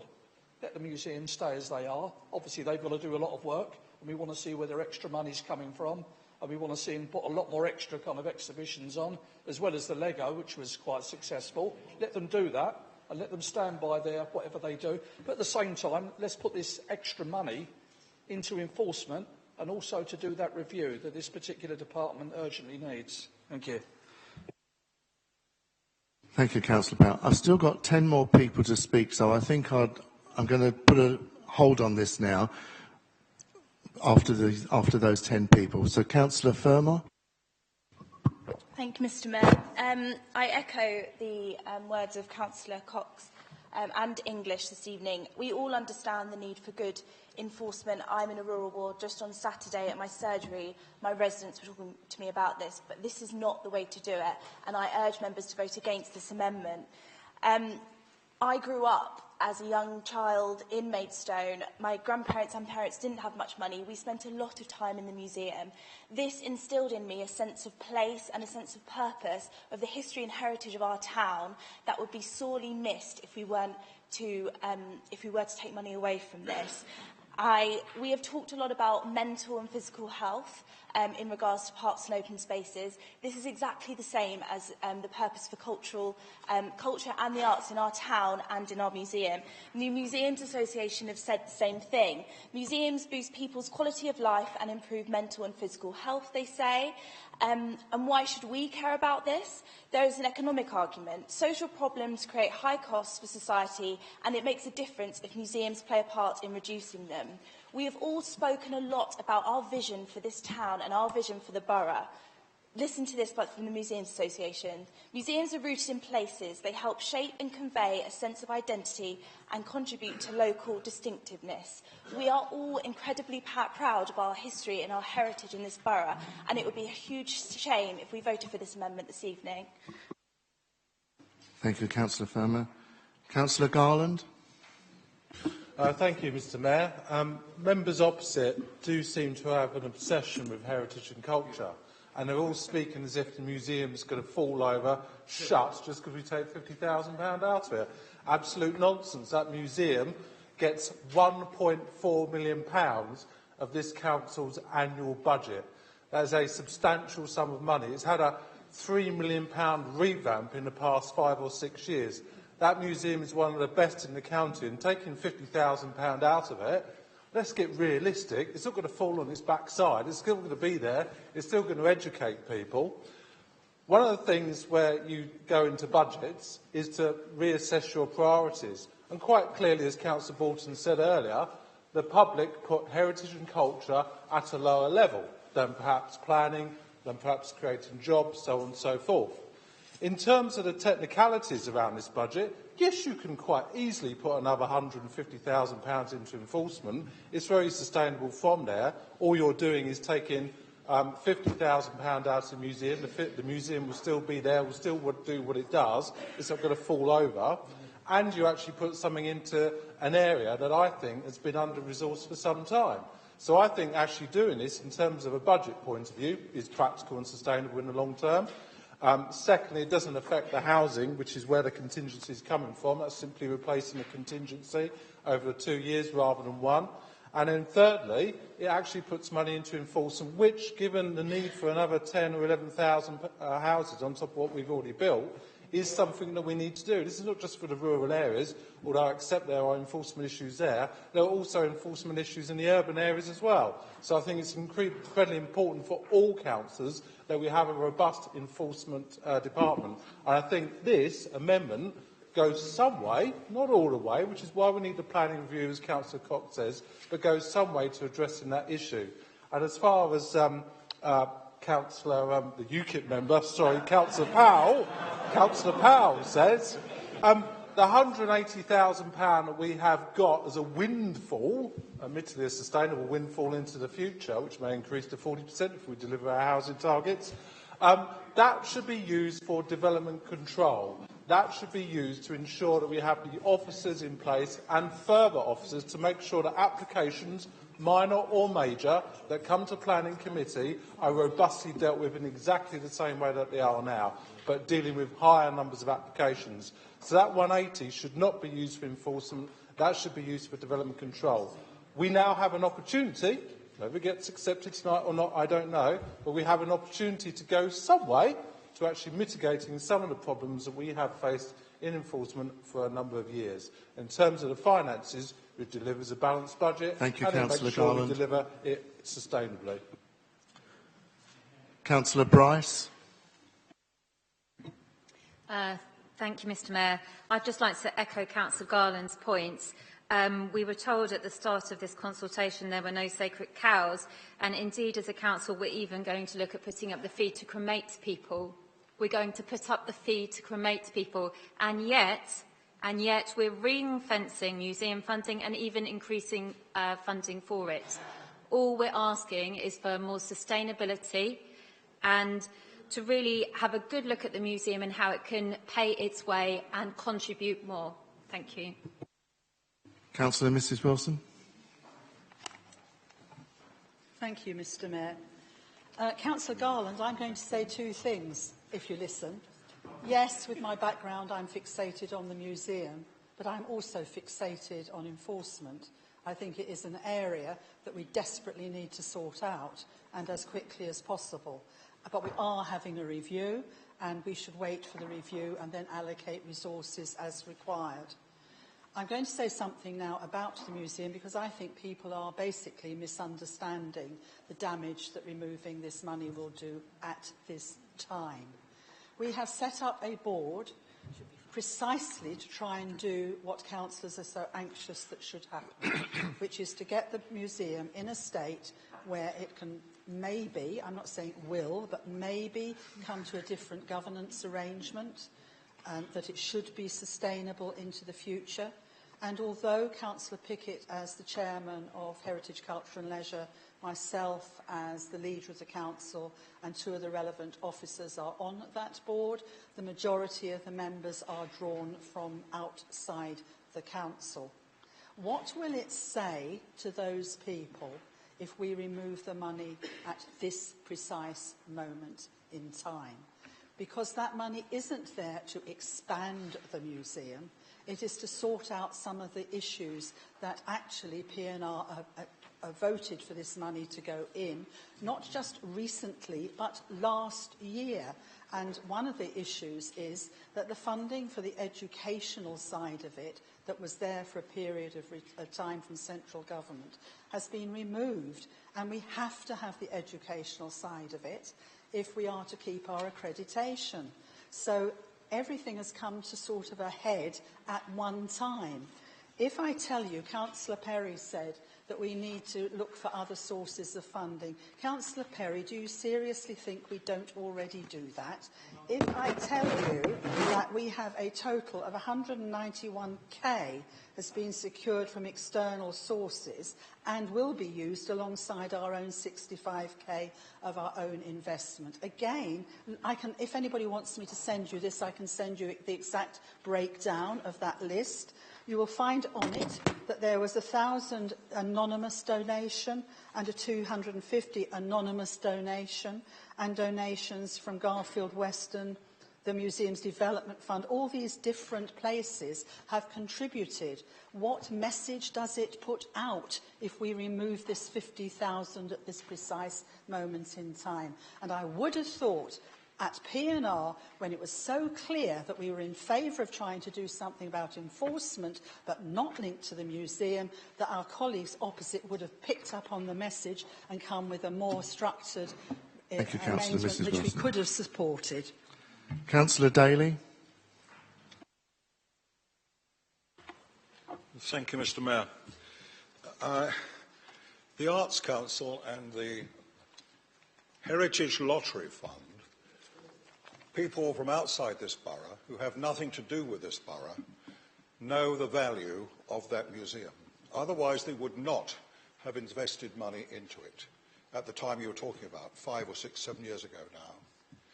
And that, I think, indicates the importance of the establishment as it is. And I'm very sad that we're talking tonight about the possibility of making what I would call an unkind cut. Because this establishment, which we can always call simplistically the museum, and we get a sort of an idea in our mind, don't we, that we talk about something moribund and passé. Well, Mr. Garland, you're looking at me. You're not moribund and passé, are you? Oh, no. However, this museum is far from moribund and passé. In fact, it's the embodiment, as I would call it, of a cultural beacon in the southeast of England. It's got within its purview, we've got internationally important collections and nationally important collections. It's, in fact, an educational asset of immense value. And we are the trustees of that heritage, and we shall downgrade it to its destruction, really, at our peril. Now, anybody who's been to that museum in the last 2 weeks will have known that it was absolutely full of young people during half-term. Why? Because there were some wonderful things for them to do and excellent things for them to see. And we've got wonderful exhibitions on there at the moment. I don't know how many of you have been there recently, but you should have been. Councillor Perry talks about service, and of course we have to provide service. But I tell you, and I believe this to be true, education and culture is an invisible service, and we are in possession of a maximum amount of both. And we must not, under any circumstances, take it away. Thank you.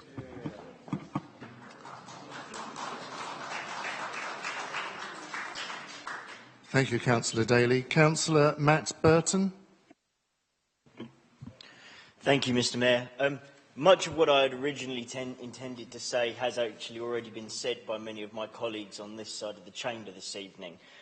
So I'd actually like to thank Councillor Mrs Wilson for giving me something to come back on. You make mention of the fact that we are due to be undertaking, in conjunction with those who run the museum, a review of its governance. I'd like to actually bring attention to the fact that the early stages of that were put back this week when a meeting of the Queen's Own Royal West Kent Regiment Trust Committee was actually cancelled due to the fact that we weren't being asked yet to make a decision on that. So to instead plug that gap with an injection of 50,000 this year and 50,000 next year, when we have consulted our residents and they have ranked heritage, culture and leisure lowest out of 10 possible options, is to ignore their will. My apologies, but we don't represent the Arts Council, the Heritage Lottery Fund or the Museum Association, though their points may be valid. We represent the people of Maidstone Borough, and they have spoken clearly through consultation, at the expense of the taxpayer, might I add, this consultation. If we choose to ignore that consultation, we are not doing our job properly. Thank you. Thank you, Councillor. The email was addressed to the members of the Queen's Own. Sorry, we're still talking on this amendment. Councillor Mrs Gooch. Thank you, Mr Mayor. First of all, I would like to commend the Conservative group for having very clearly set out what they want, how much they want, and exactly where it's coming from. And I find that very, very helpful. Now, that doesn't mean to say I agree. I'm just trying to make a point, because it really has been helpful to have the supporting papers here. I also fully understand that enforcement is under enormous pressure. Nobody denies that. I'm also very aware that, yes, indeed, it did. The museum did rank low. Heritage and culture did rank low for residents. However, we as a borough have a responsibility to maintain and enhance the culture and heritage of this borough, regardless of what our residents think. Can you imagine what would happen if the museum just went down the pan? Or if we just didn't, we cannot even consider it. That is what I believe. Thank you very much. However, there is going to be a planning review. If there is going to be a need to have an enforcement fund, we'll have an enforcement fund. Why preempt a budget? This budget is set up to see us through the next year. It is very important. A lot of work's gone into it. Why tinker with it now? And I would also say, hang on, and to touch contingency is madness. In the kind of climate that we are in, we should not be touching contingency until there is a real need to do so. At this particular point in the financial year, which hasn't even started yet, but at least at this particular point, it would be wrong to touch next year's contingency. So, thank you very much. Thank you, Councillor Mrs Gooch. I'm going to... Can you... Thank you. It's off. I'm going to go back to the seconder of this amendment, Councillor David Burton. Thank you, Mr Mayor. Tempted to start with the comment about cultural beacons, and perhaps we could visit some of those that exist along the Headcorn Road and also at Staplehurst and try and put this into context. Let me start with this consideration of the museum funding. I don't think we said take something away. I think we said don't give them extra. I make the comparison that planning, actually before this revision that we've seen tonight, was destined to take the best part of a 50,000 cut and then have a review afterwards to see how you'll manage that, compared to give a museum some more money and then we'll see if you need any more after that.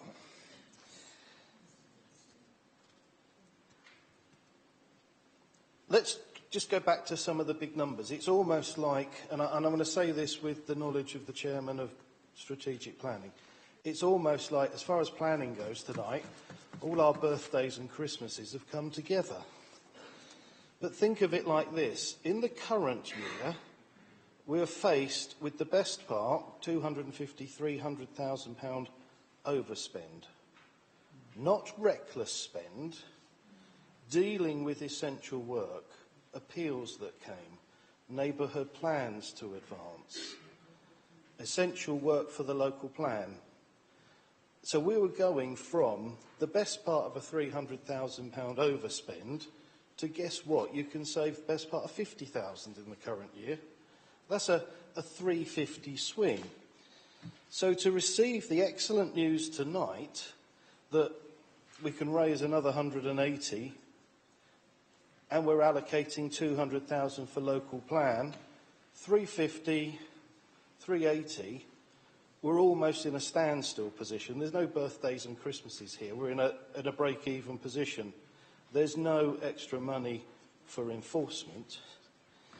And I think we've missed the point that the Leader of the Conservative has made in bringing this motion forward.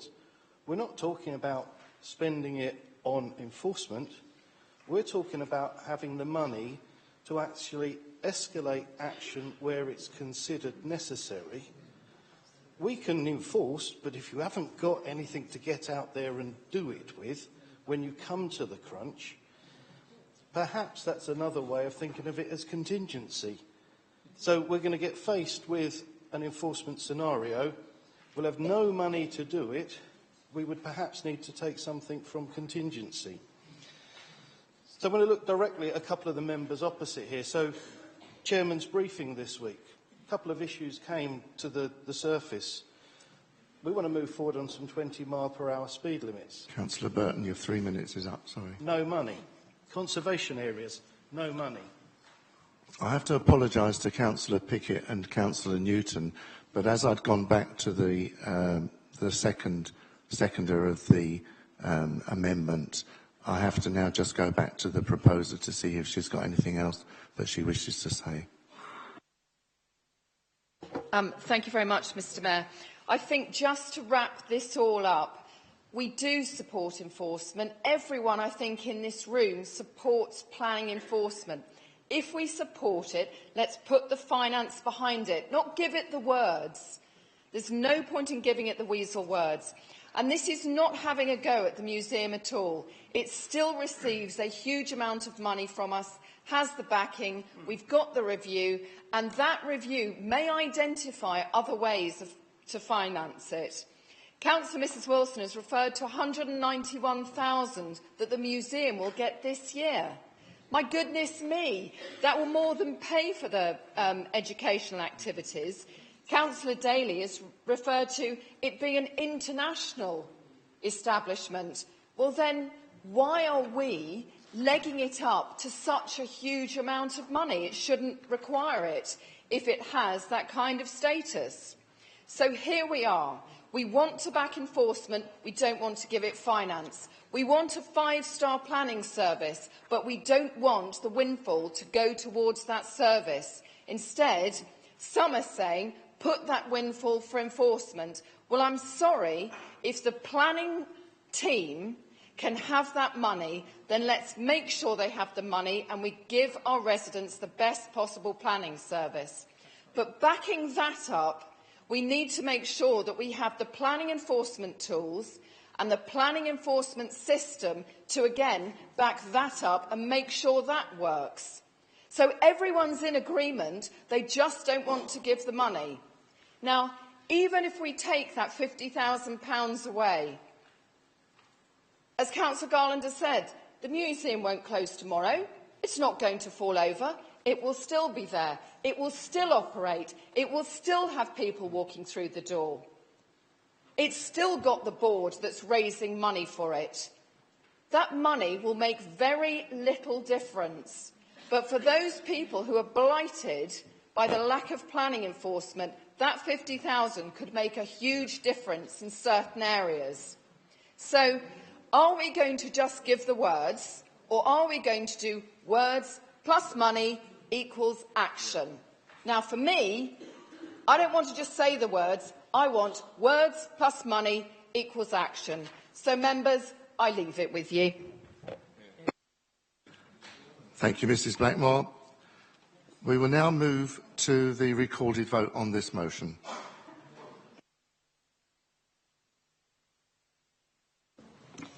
So, members, you have the papers circulated to you with the amendment on it. Just going to check you don't want me to read it out again. No? OK. So please can you indicate whether you are for, against or you are abstaining?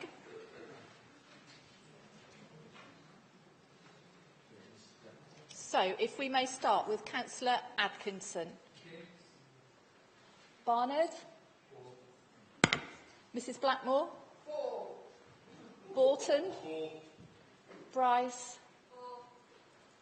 David Burton? Matthew Burton? Butler? Clark? Cox? Cumming? Daly? Ells? English? Firmer? Fissenden? Fort? Garland? Mrs Gooch? Greer? I'm sorry, I do apologise. Councillor Garton? Most definitely for. Okay. Harper?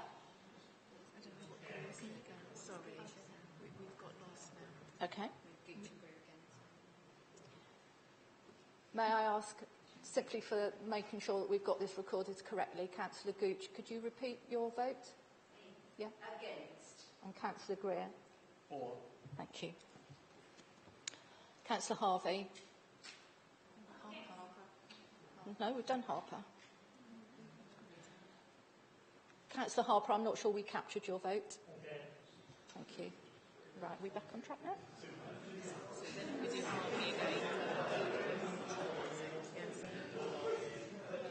Councillor Harvey? Against. Thank you. Ready? Harwood? Hasty? Hemsley? Mrs Hinder? Mrs Joy? Lewins? McLaughlin? Brian Mortimer? Derek Mortimer? Munford? Nagy? Newton? Perry? Pickett? Powell? Prendergast? Revel? Mrs Ring? Mrs Robertson? Round? Mrs Sams? Sams? Thank you. Springett? Mrs Stockel? Vizard? Webb? De Wigandine? Wilby? Willis? Mrs Wilson? Thank you.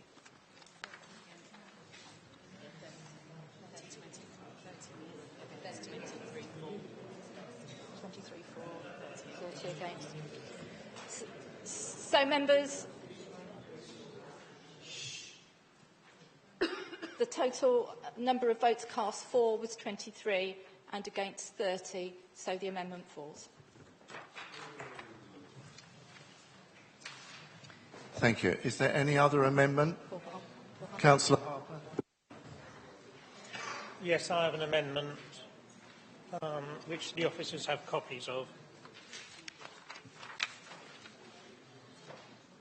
Okay, so I'll be moving an amendment to the budget papers in a couple of minutes, but firstly I'd just like to make some points and comments on the current proposals.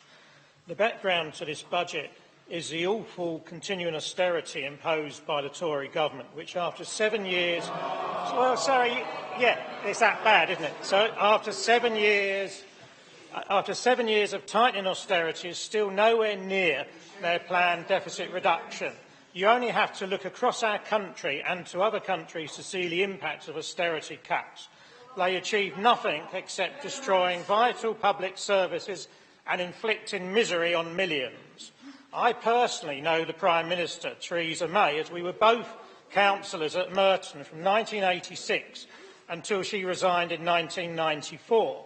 From 1986 to 1990, she was the chair of Education and Recreation Committee, on which I was an opposition spokesperson.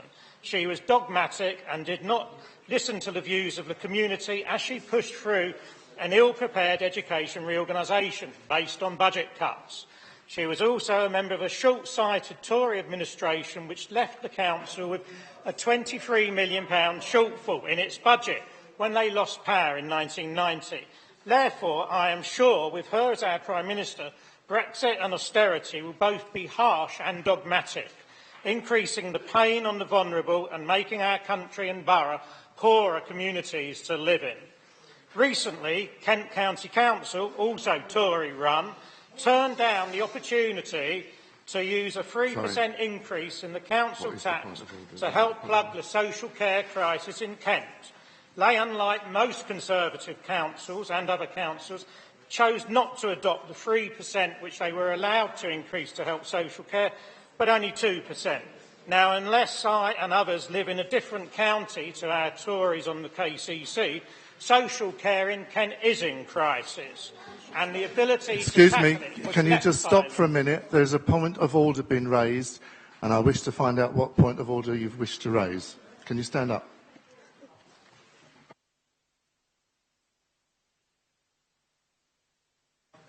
I'm terribly sorry, Mr Mayor, but I cannot sit here listening to personal insults. I don't mind politics being traded, but personal insults is not what we are here for. None of us on any side of this House has any time ever traded personal insults like that. I cannot take such personal insults.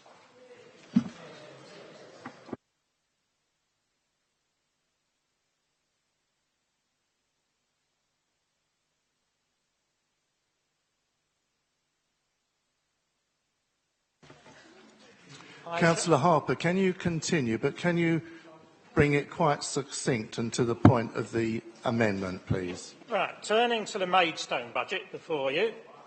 It has been the result of discussion and lengthy agreement by all 5 groups on the council, demonstrating that a hung council can work to the benefit of the wider community rather than just supporters of any particular group. Of the £1.8 million reductions in the budget for next year, only £71,000 are direct service reductions, which is something we should all be pleased to be in a situation to look at. However, over the whole period of this budget, this 5 years, there will be over £500,000 of service cuts, which, with transformation of services which may not be able to be delivered, could represent substantial savings. I would like to take this opportunity to offer my support to the amendment by the Leader and the Deputy Leader to take advantage of the new freedom to increase planning fees and allocate large amounts of extra income to planning enforcement. It's right that developers should pay for the cost of planning system and development control. One of the few features which makes Maidstone a great place to live in are our parks, in particular Moat Park and locally in West Maidstone, Clare Park, and whilst not formally a public park, Oakwood Park. Also our swimming pool complex, where I actually went this morning to actually try to work off some energy so I would be calmer for you for this evening. Our most distinctive jewel in Maidstone is our museum, and we need to invest in these areas and to make sure that the museum remains free to people. And Labour actually this evening did actually offer to support the Tory amendment, which was just voted down. If you had deleted the attack on the museum funding, if you'd have taken that out, we would have voted with you. So moving on to my amendment, the amendment you've had circulated is that an amount of £30,000 be allocated to the general fund balance as a community development fund. The purpose of the fund being to help develop local charities and not-for-profit organisations with one-off small funding up to a maximum of £5,000 to aid in the development of projects to encourage cultural cohesion and develop art-based projects to develop the cultural diversity of Maidstone and to generally celebrate Maidstone. Detailed proposals of how to allocate the fund should be submitted to a future meeting of the Heritage, Culture and Leisure Committee. Excuse me. Our reserves include currently £1.154 million of designated reserves, so we're not adverse to designations, and also £2.47 million of unallocated balances. We are proposing a very modest designation of reserves of £30,000. However, we believe that that could release a large amount of community effort to help improve our local communities. With all the proposals in the budget, there is no small pot available now to help pump prime new community initiatives, which would help celebrate Maidstone and our cultural diversity. And it is that which makes our borough a vibrant place in which to live, work and visit.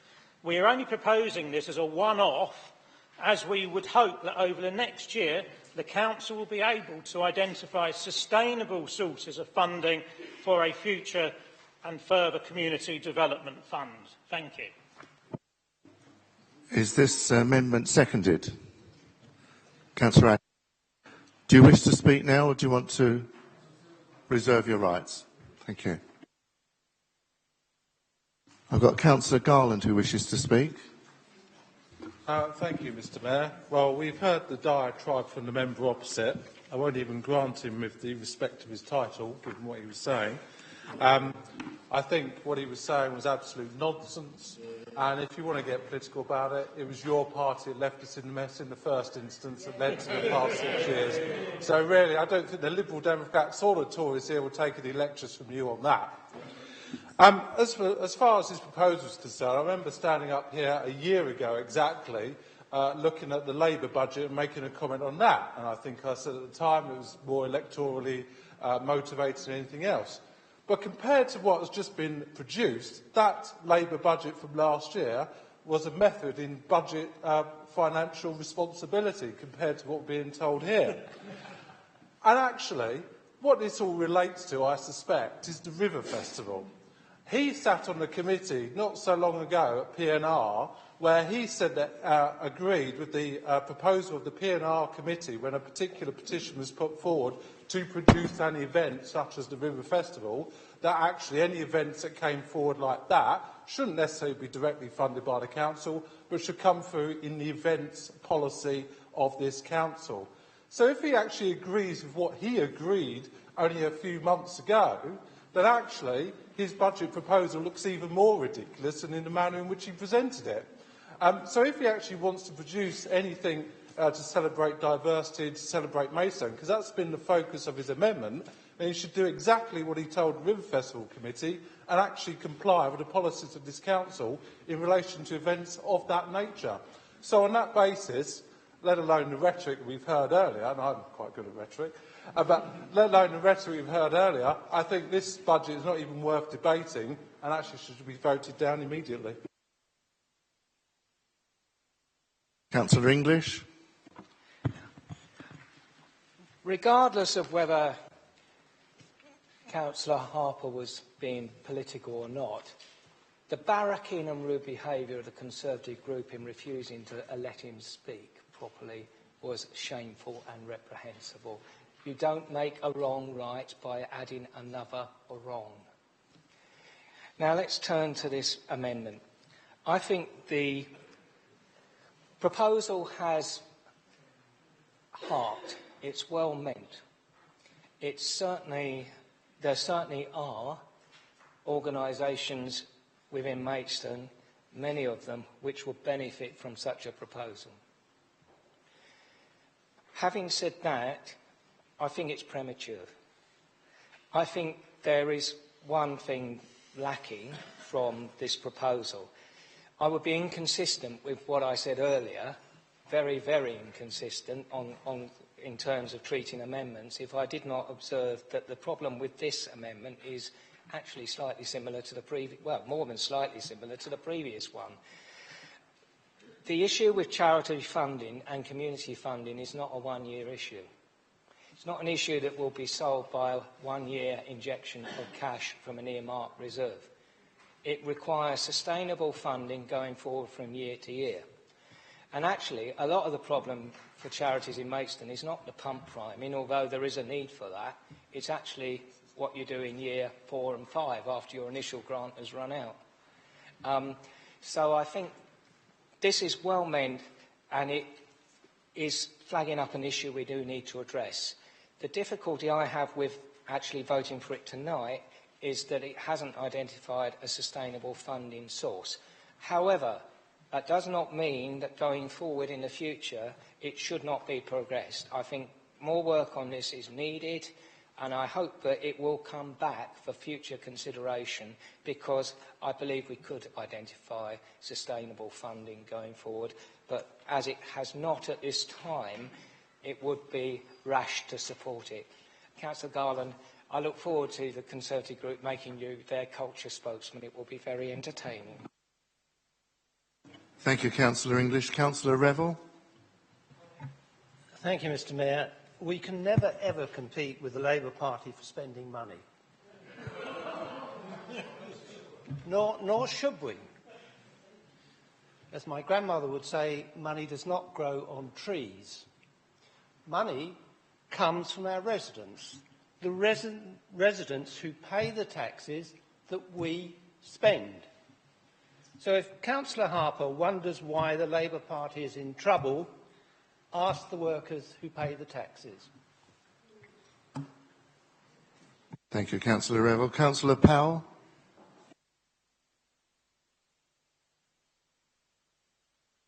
Thank you, Mr. Mayor. I nearly forgot what I was going to be talking about then, but yeah, I was sitting back quite enjoying it.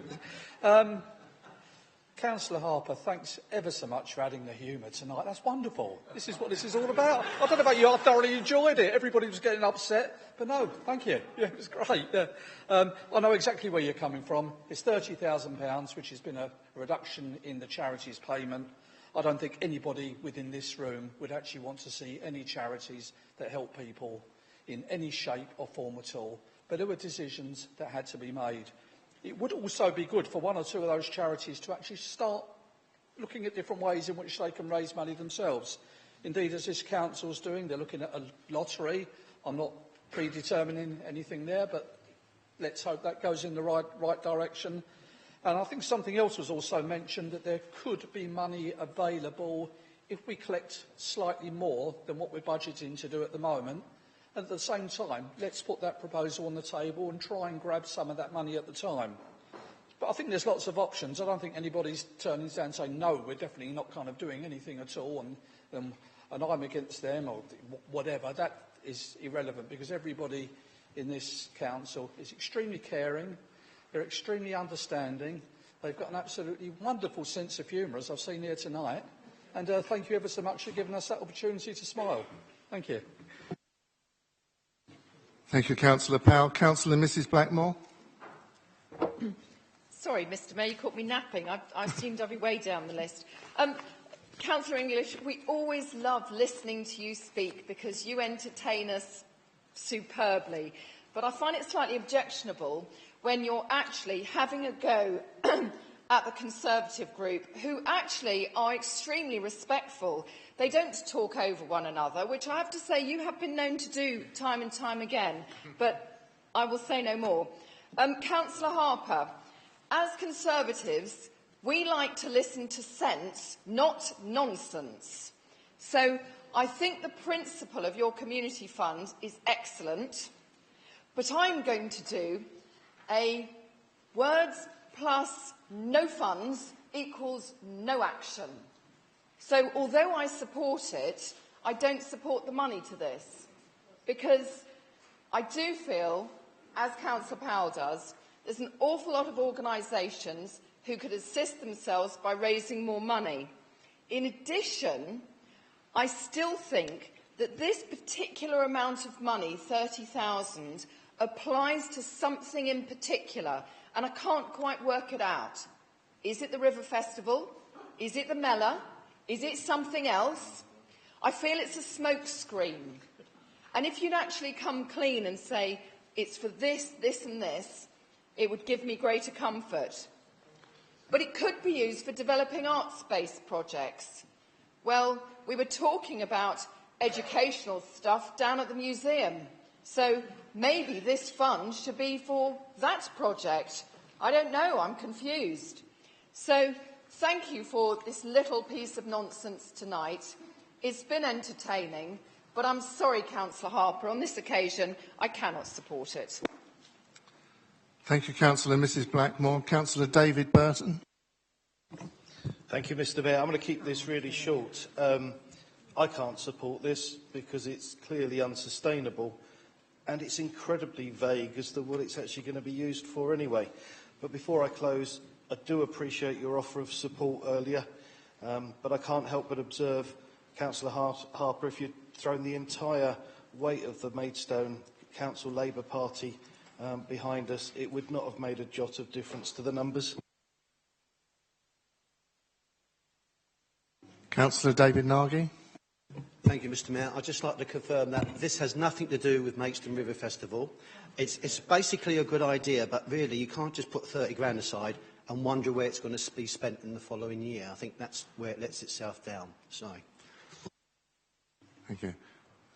Does anyone else wish to speak to this amendment? I'll go back to Councillor Atkinson then, who seconded the amendment. Yeah, thank you, Mr Mayor. I'll just say £30,000 is a very small amount.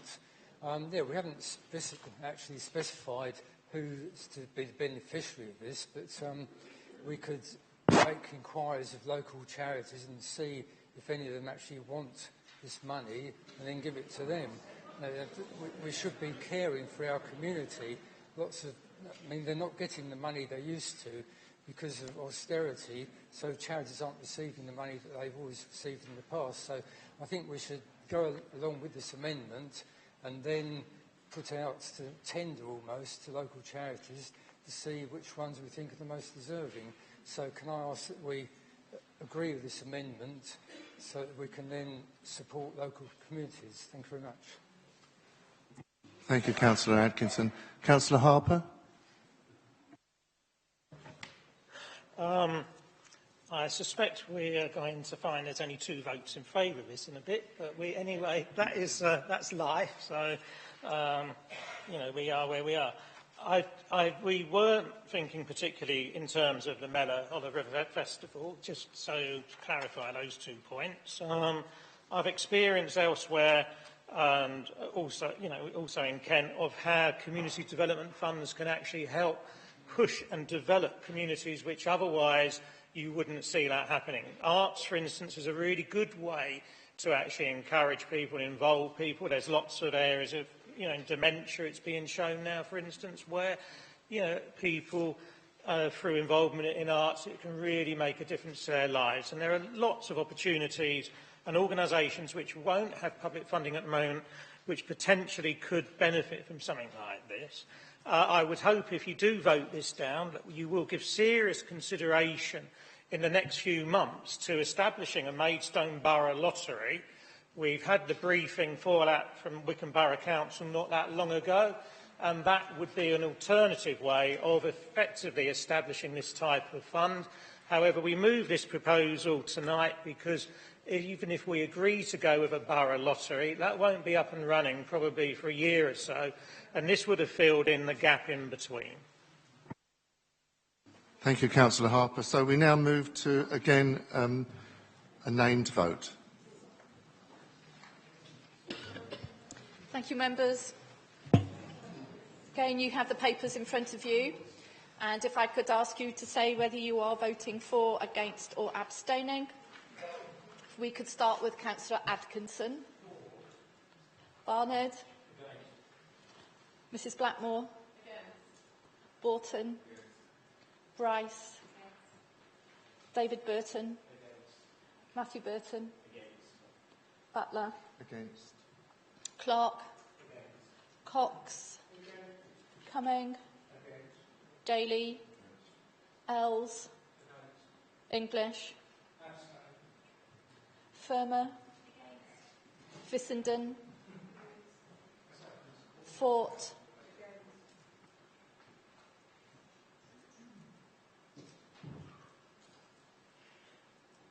thank you, Garland, Garton, Mrs Gooch, Greer, Harper, Harvey, Harwood, Hasty, Hemsley, Mrs Hinder, Mrs Joy, Lewins, McLaughlin, Brian Mortimer, Derek Mortimer, Munford, Nagy, Newton, Perry, Pickett, Powell, Prendergast, Revel, Mrs Reng, Mrs Robertson, Round, Mrs Sams, Sams, thank you, Springett, Mrs Stockel, Vizard, Webb, De Wigan-Dean, Wilby, Willis, and Mrs Wilson. Thank you.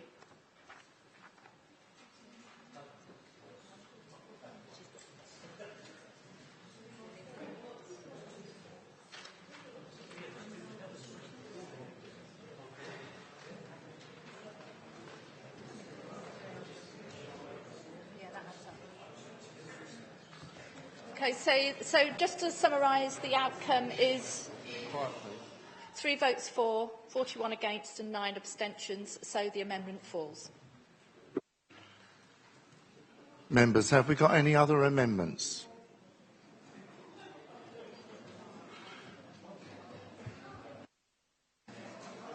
Right, we can go back to the original motion. So it's the original plus the amendment that was carried. Members, it's the original plus the amendment which we're going to debate on. Does anyone wish to speak?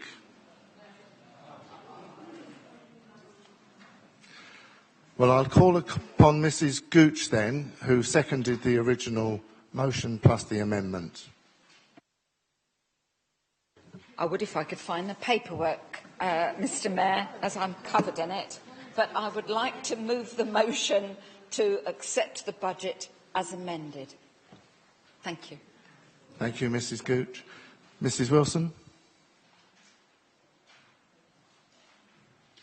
I have nothing to add. I think it's all been said and we should move to the vote. Thank you, Mrs Wilson. Again, it is going to be a named vote.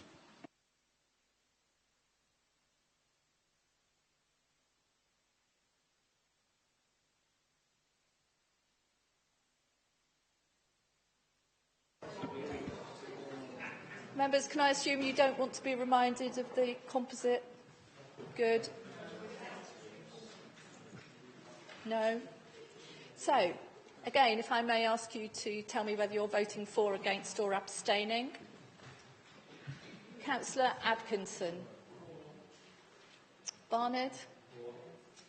Mrs Blackmore. Against. Borton. Against. Bryce. Against. David Burton. Against. Matthew Burton. Against. Butler. Against. Clark. For. Cox. For. Cumming. Abstain. Daly. For. Ells. For. English. For. Fermor. Fissenden. Fort. Garland.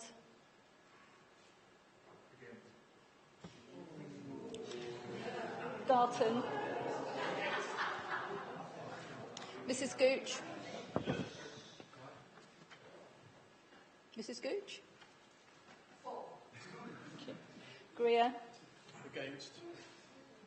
Harper? Harvey? Harwood? Hasty? Hemsley? Mrs Hinder?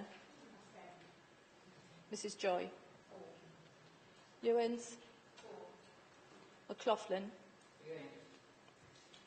Brian Mortimer? Derek Mortimer? Munford? Nagy? Newton? Perry? Pickett? Powell? Prendergast? Revel? Mrs Ring? Mrs Robertson? Round? Mrs Sams? Sams? Springett? Mrs Stockel? Vizard? Webb?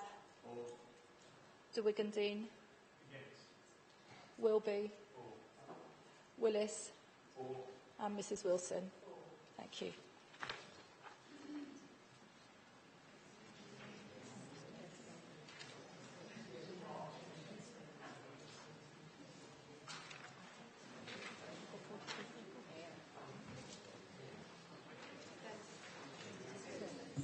So, members, there were 31 votes for, 20 against and 2 abstentions, and that means that the substantive motion is carried. Thank you very much, members. We now move to agenda item 16, and I call upon Councillor McLaughlin to bring the recommendation on page 52 of your papers. Thank you, Mr Mayor. This concerns the Treasury Management Strategy, a topic which I'm sure you're all very interested in and have read thoroughly the papers. Having decided where you want to spend your money, this tells you where we're going to get it from, and when we haven't got enough left in the kitty, where we're going to borrow it. And if you have looked at the figures, you'll see that there's some frightening levels of borrowing going on in here in order to meet the projects that the Council is pursuing in future years. Having said all that, I think it's a conservative with a small c approach to financing the Council, and accordingly I move that the Treasury Management Strategy 2017-18 and the Treasury Management and Prudential Indicators attached as Appendixes A and B to the report be adopted. Thank you. Is that seconded? Councillor English? Just formally seconded as Vice Chairman of the Audit, Governance and Standards Committee. Members, is that agreed, this recommendation? Thank you very much. Moving on to agenda item 17 of the Licensing Committee, I call upon Councillor Mrs Joy to move the recommendation of the Licensing Committee relating to Gambling Act 2005, Statements of Licensing Principles, and the recommendation is on page 76. Thank you, Mr Mayor. You've actually said everything for me, but I will say it again. I move the recommendation on page 76 of the papers that the Council adopt the draft Gambling Act 2005 Statement of Licensing Principles 2016-2019. Thank you, Mr Mayor. I didn't mean to steal your thunder. Is that seconded? Councillor Mrs Hinder? Members, is this agreed? Agreed. Thank you very much. Members, agenda item 18 is the Employment Committee, and I call upon Councillor Cox to move the recommendation of the Employment Committee.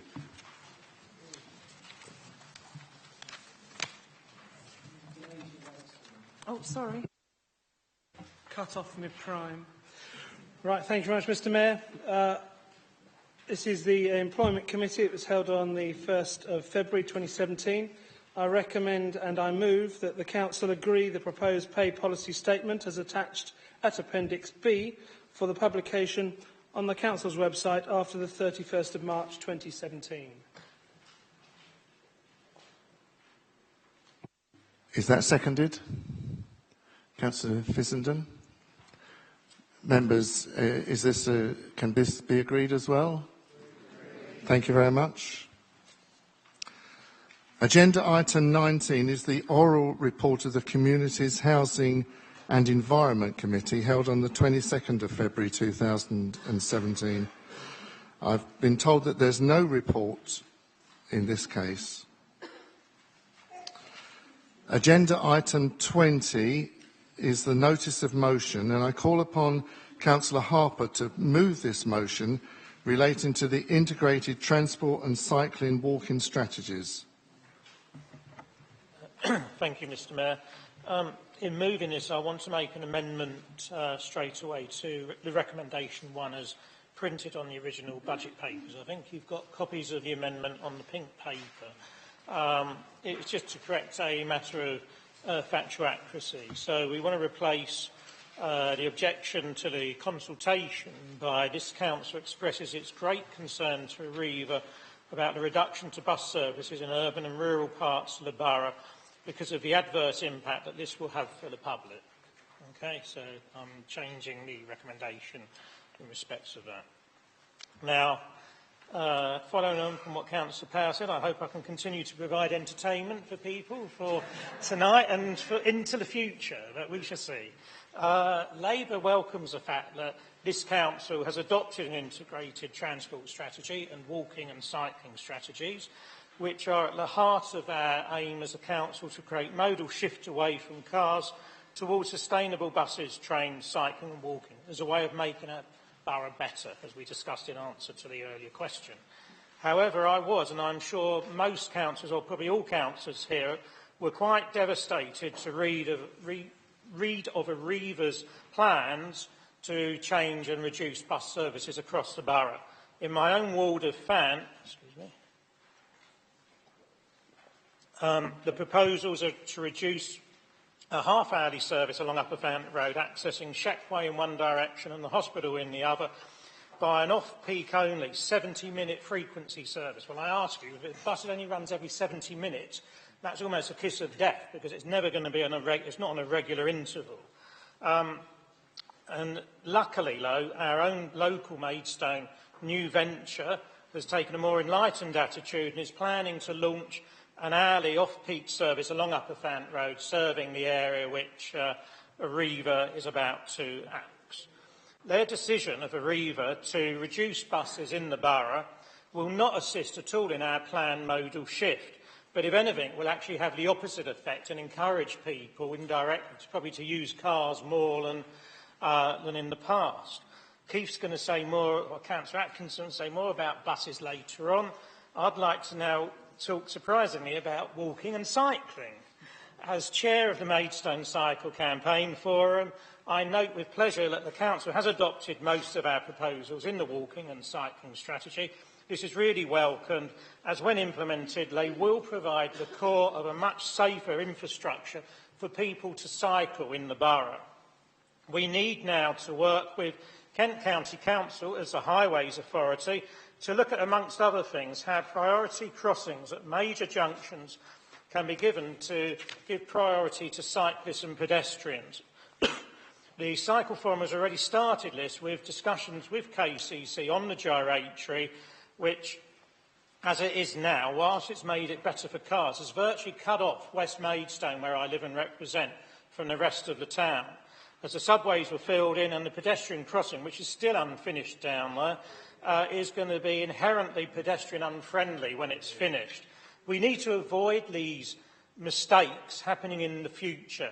We need to have junctions which encourage community cohesion and also to encourage people to cycle and walk and to use them, to make them better. So that requires work with Kent County Council. The new Medway towpath from Falstall Road in Aylesford through Allington Lock to the town centre and Lock Meadow and Fant and Barming show what can be done when there is the will and the way to do it. It needs now to be linked up with routes feeding into it, so it creates a major cycling spine linking into Sandling, Allington, the town centre, Fant, Tovel, Barming and Farley. That can be done. There is the will from Maidstone Council. We need to encourage our colleagues in Kent County Council to have the same vision as we do. And we should take the opportunity of Kent County Council's active transport strategy to use that as an opportunity to get KCC to assist with Maidstone in implementing our walking and cycling strategy. I reserve my right to exercise a right of reply to the debate under paragraph 16.9a of the Constitution, just to prove I've read it. Thank you. Thank you, Councillor Harper. Is that seconded? Councillor Atkinson. I believe, again, this is going to be something that we will not be voting on, and it will end up at... Oh, you can vote on it, can you? All right, OK. Well, I'll take people to debate. Councillor Mrs Blackmore. Thank you very much, Mr Mayor. I think in principle this has some good aspects to it, and everybody supports the healthy aspect of cycling to and from work if it works for you. But if you're trying to get 2 kids to the nursery as well on your way to work, I'm sorry, that just doesn't happen. You can ask any mum in this chamber. You've got 2 small children. Trying to put them both on the back of a bicycle doesn't work. So I think there are times when, yes, I think this is absolutely laudable. The buses issue I have a problem with because I think we've already established they increase the air pollution. And as Mr Jeffrey spoke about the air pollution earlier, we've got this incredible conflict of interest. Buses, sustainable transport, greater air pollution. Comes back to technology, doesn't it? Better technology in the bus, therefore less air pollution. Interestingly enough, talking about the community crossings issue, we did secure nearly £9 million worth of KMET funding to change a lot of the junctions and make them more user-friendly across the borough. So I'm hoping that Councillor Harper will actually acknowledge that. And as for getting KCC to adopt our ITS, it's our document, it's not theirs. They can look at it and take bits out of it if they like it, but we cannot get them to adopt it because, quite frankly, it's got nothing to do with them. So I think a lot of this is laudable, but I can only really support bits and pieces. I'm afraid I can't support all of it. Number 1, yes. Number 2, we're already doing a lot of things anyway. We are negotiating with KCC. And point 3 is just a statement. And I think we all recognise that. So 1 and 3 are a yes. But for me, number 2, I don't think so. Thank you, Councillor Mrs Blackmore. Councillor Firma. Thank you, Mr Mayor. I'd like to thank Councillor Harper for bringing this motion, and I'd like to speak in favour of it. As you may know, I represent residents of East Farley, and Arriva recently made the decision to cut the service, the 89 service to Gallants Lane. I and my ward colleagues couldn't believe this decision had been made without consultation with residents or local stakeholders. The decision will come into effect next month, so it's very short notice. I spoke to residents all day on Saturday. School children that will be cut off from the bus service halfway through the school year. Residents reliant on the service for their livelihood, their jobs 9 to 5, and elderly residents. Gallants Lane, as you may know, is resident to a lot of elderly accommodation. I spoke to many of them, vulnerable members of our rural communities, who would be cut off from even just the next village, so access to the post office, local shops, and people to talk to. A decision made in a spreadsheet will have grave consequences for our rural communities, and for those unable to drive, as many of them are, the bus service really is a lifeline.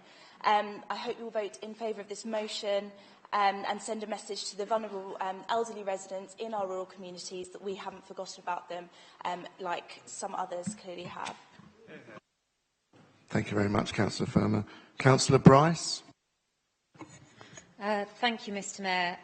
Many of you will know about the infamous number 5 bus service in Staplehurst, and so it may not surprise you that I have almost daily email correspondence with Arriva about the bus service. This change is largely in part because of the unreliability of bus service crossing town. And actually what Arriva have sought to do, and have spent a lot of time looking at this, is to try and stop services that go across town because, as we've experienced on the number 5 route, buses that then go on and get delayed then don't return on time, and this has a huge impact on services for the rest of the day.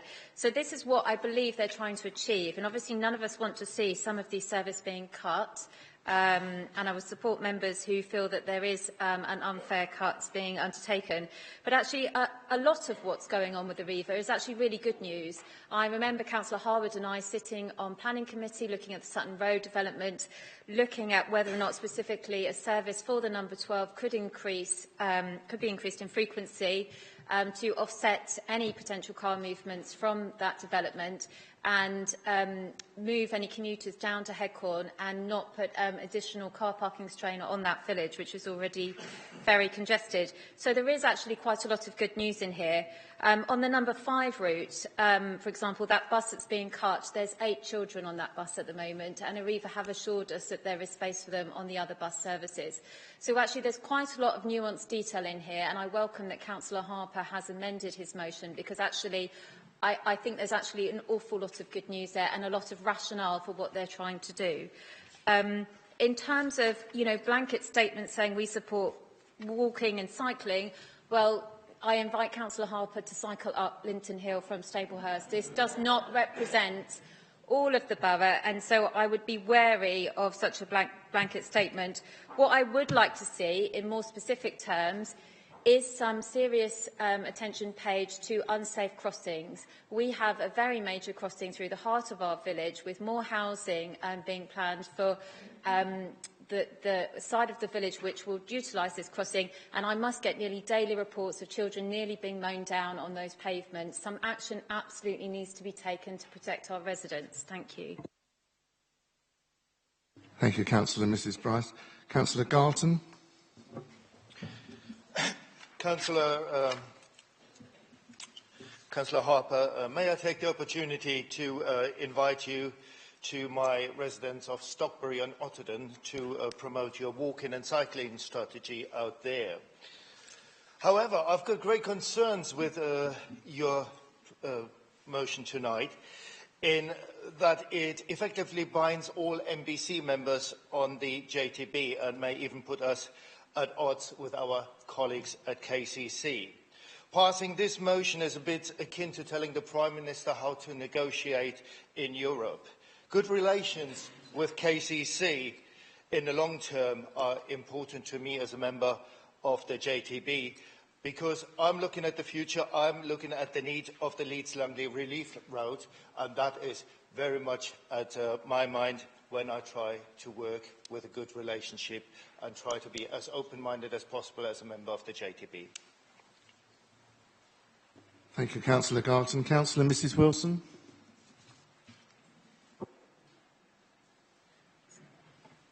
Yes. Thank you, Mr Mayor. In general terms, I don't see anything to object to in this at all. And I think the Council has, or members generally, have to get out of the mindset that it's either or. We had some very eloquent speaking earlier tonight from Councillor Burton about electric cars. The car isn't going to disappear. But it's true to say that we should be encouraging people to walk and to cycle. The problem is that if we get in the mindset that it will never work, we can't get this to happen, it won't happen, because we'll stop looking at the way to actually make it pleasant to do so. I have to talk about the gyratory. It's still settling down.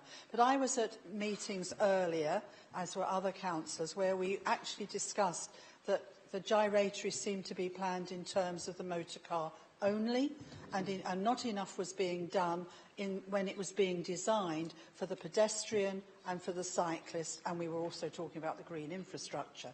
Well, I think some of that's come to pass, because we still have an exceedingly dangerous crossing at the bottom of the High Street. The central reservation is too small. Residents going into it are not through it. The traffic starts to come and they're still in the roadway. And this should have been sorted out by now. And what I'm trying to say is to relate that to other things. If we give real credence to cycling and walking, then in our planning and in everything we do, we will say, let's make this street pleasant to walk in. Where we can get a cycle track in, let's do it. Councillor Harper, I will say this. Having read this again, I'm a bit concerned. I think Councillor Blackmore has a point that KCC are not being asked to adopt the MBC Integrated Transport Strategy, and I wondered whether you accept changing the word to support, if you would do that.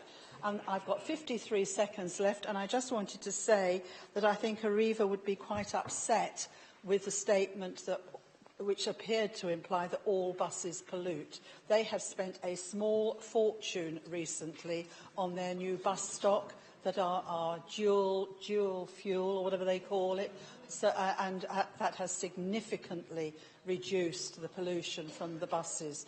We still have some in the borough that are not up to scratch, but Arriva have done a lot to progress it. So, members, I'm going to support this motion if that word is changed, because I think it needs to be. And I do urge you to say we're taking the whole range of issues, as we discussed earlier today, seriously. We want to move forward on every front. Thank you, Mrs Wilson. Councillor Willis.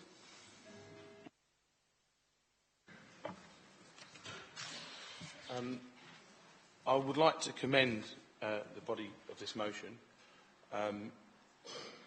and also perhaps answer some of the things that have come up in the debate from my knowledge of our cycle strategy. First of all, the member for Stockbury mentioned about come to Stockbury. Thank you for the invitation. Dinner would be pleasant. Within the cycle strategy, one thing I think you'll find is in there is looking at radial routes in the rural areas, which may also answer some of the questions from Calc about how cycling will help rural areas, and places to lock bikes up at bus stops. So cycle to bus stop, travel to town on bus. So there's, I don't know the situation with bus stops in Stockbury, but there's an example. Right, that one won't work then, okay. Perhaps we need a Councillor Blackmore also mentioned about why it mentions KCC. I think a point of order has been made about to change it. But one really important thing about KCC, and I'm volunteer on the Cycle Forum, and I was with people today looking at the gyratory to see what in future we could do without affecting traffic volumes to help give people more confidence, even for the Cycle Fest, to be able to cross that bit of road, which is improving. The one key thing is the KCC have the budget for these kind of things, for walking and for cycling. We don't. So the reason why we need to be, all the people that voted for our local plan and voted for the ITS and others we bring in, being non-political across the board, we need KCC to spend their budget to help with cycling, to help with walking, which will allow us to help, one, make us all more healthy, or whoever chooses to do it, and two, and at the moment it's only about 1% of the population of Maidstone cycle around Maidstone for commuting. The second thing is that walking is also included in that. They have the budget. I commend this, and I think it's positive to say to KCC that we need them to spend that money with us to help reduce congestion, reduce pollution, and help also make us healthier and fitter. So I commend the motion. Thank you, Councillor Willis. Councillor Mrs Springett. Thank you, Mr Mayor. I was actually going to ask, I don't know whether other members would be interested, if we could take 3 separate votes on this. I don't think there's a person in this room that isn't upset about the Arriva changes. I think we all would support number 1, and I think we all support number 3, but there are some of us that do have issue with number 2. So at the moment I won't support the motion because of number 2. But if we could have 3 separate votes, then that takes out the slightly controversial one, even with the change of wording, it takes out the slightly controversial point 2. So that's just my personal request. Councillor Harper, would you be prepared to accept 3 separate votes? I'm more than happy for these to be voted on as We don't want it named vote. Sorry? We don't want a named No, vote. I don't want a name vote. I'm just happy we can take these as three separate motions as suggested. And I just want to make it clear that in terms of item number 2, I'm taking out the word adopt. So it says to urge KCC to support the MBC. Okay, picking up the point which was raised by Councillor Wilson. Okay, thank you. Councillor English. Thank you, Mr Mayor. Thank you, Councillor Bryce, for pointing out correctly that there is a great deal of nuance involved in point 1 with Arriva. There is some good news in there amongst the bad news, but obviously we do as a council need to make vigorous representations, and as councillors make vigorous representations ourselves on those parts of Arriva's proposals that are extremely bad news. There are a great number of people who do depend on bus services. Secondly, bus services are very important to encourage, not just for their own sake or because of the people that depend on them, but because we cannot go forward in Maidstone with the amount of congestion that is increasing. And one of the reasons Arriva are making these changes is because of the congestion in the town centre, as Councillor Bryce effectively alluded to. So we have to actually realise that we do need to adopt a strategy which puts bus services, walking and cycling high up. As Councillor Mrs Wilson has said, Arriva has spent it's not a small fortune, it's a very large fortune by most people's standards on improving the quality of their buses. The Stagecoach, who operate into Maidstone, have very good buses, so do a number of other companies. I think we're all aware of that there is another company that does need to do further work. But we need to encourage that, and we are encouraging that as a council. So let's not assume it's all negative. In terms of point 2, I do fail to see what the problem is with members actually supporting the council's own adopted strategy and encouraging the Highway Authority, who is our partner, to do the same. It's the policy of this council, and I would hope members of this council would actually support the agreed policy position that we have adopted. It sends a very strange signal not to do so, especially at this sensitive time. And in terms of point 3, we do have to be positive. Yes, if we only change 2 or 3% of people to actually move walking and cycling, that's still an awful lot of traffic movements. So let's take advantage of the opportunities we have. In the Netherlands, in the 1970s, most car journeys were made by car, and they said, no, you're never going to change that. And the Dutch government said, yes, we will change that. And you go to the Netherlands now, and a lot of journeys are made by cycling and walking. Have you been,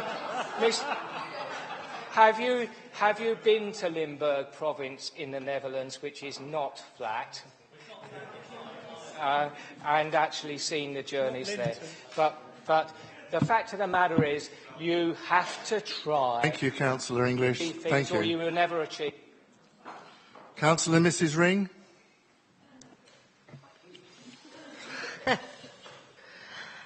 I really do have to come in here. Paul, I haven't got a problem with what you've brought up tonight.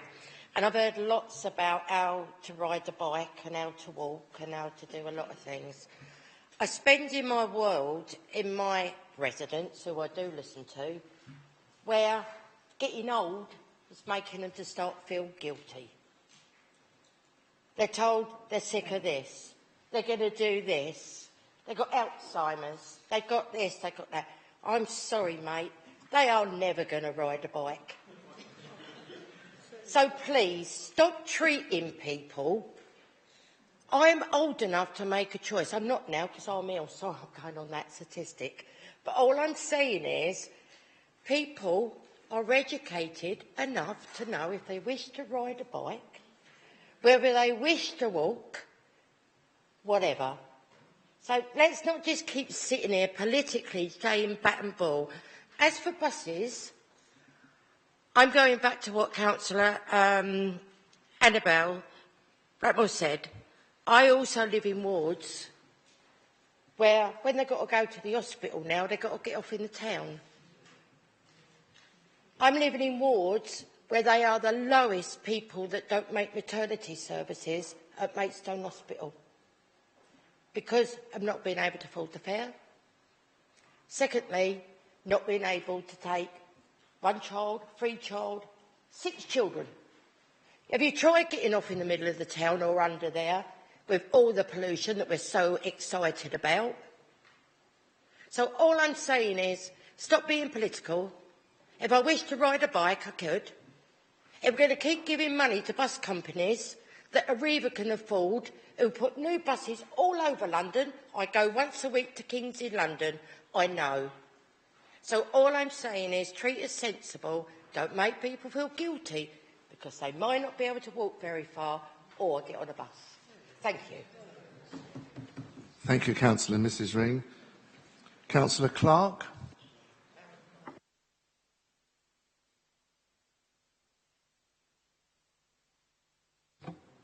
I was actually going to point out the change in the wording from adopt to support to make the second point more clear and more appropriate. I would like to say that I feel that this is something which isn't particularly party political. I feel that we could get behind this. OK, there may have been a slight error in the way that point 2 was worded, but earlier on it was mentioned whether people could actually get on a bus with a buggy, etc., etc. There's a nuance to this. There are many different options. I think we should be encouraging as many options as possible for our residents. I have 2 children at school. One of them travels across town, has to take the bus, change the bus in town to get to their school. I've got a boy who walks to school. I think we should be encouraging it, and I don't see that this is particularly party political, and I think it would actually be good for residents to see us in this chamber coming up with something where we all vote for something without putting politics into it, because is there really something here that residents would feel, oh my gosh, that's on that side of the political divide or this side of the political divide? I think what they may do if they see a polarisation of this vote, they will look into this chamber and say, it's the same old, same old. What are those people doing at the town hall while we struggle out there? And I really think that we should vote for this amendment on a non-party political basis. Thank you, Councillor Clark. Councillor David Burton. Thank you, Mr Mayor.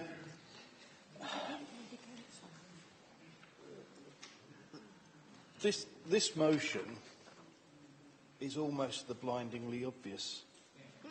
We do express concern that there's a reduction in bus services. But we've got to think a little bit more about it and what can we actually do to change that? And you know what? The simplest thing to maintain bus services is use them. And I look at all of us in here and say, well, how many times this week did we get on the bus? Yeah. I look at all of us in here, and 2 or 3 of us won't support a bus service. But that's the key issue here. So, in the fact that Arriva are looking at the viability of services, because that's what it is, they can't afford to maintain it because not enough of us are using it. And be careful what you wish for, because if somebody else can operate that service, they're doing it on a lower cost base. We're talking Euro 2 buses with some fairly primitive abatement and a lot of black sooty stuff coming out the back. There's a balancing act here. So I don't think any of us can disagree with what's here, but we're all sitting there nodding, saying yes, yes, yes, but we're not actually coming up with any answers here. So it's easy to say, yes, I support this, but I just want to recognise that we're not actually doing anything. And I'll just finish by saying, Councillor Mrs Blackmore said it earlier, technology will have a massive impact on this. If I was a bus operator, you buy a bus, it's a 15-year investment. I'd be thinking very carefully now about whether the demand for buses will be more in 15 years or less with the advent of technology that is coming very, very soon. Thank you, Councillor Burton. I'm going to go to Councillor Atkinson, who seconded the motion, unless there's anyone else who wishes to speak. No. Then Councillor Atkinson.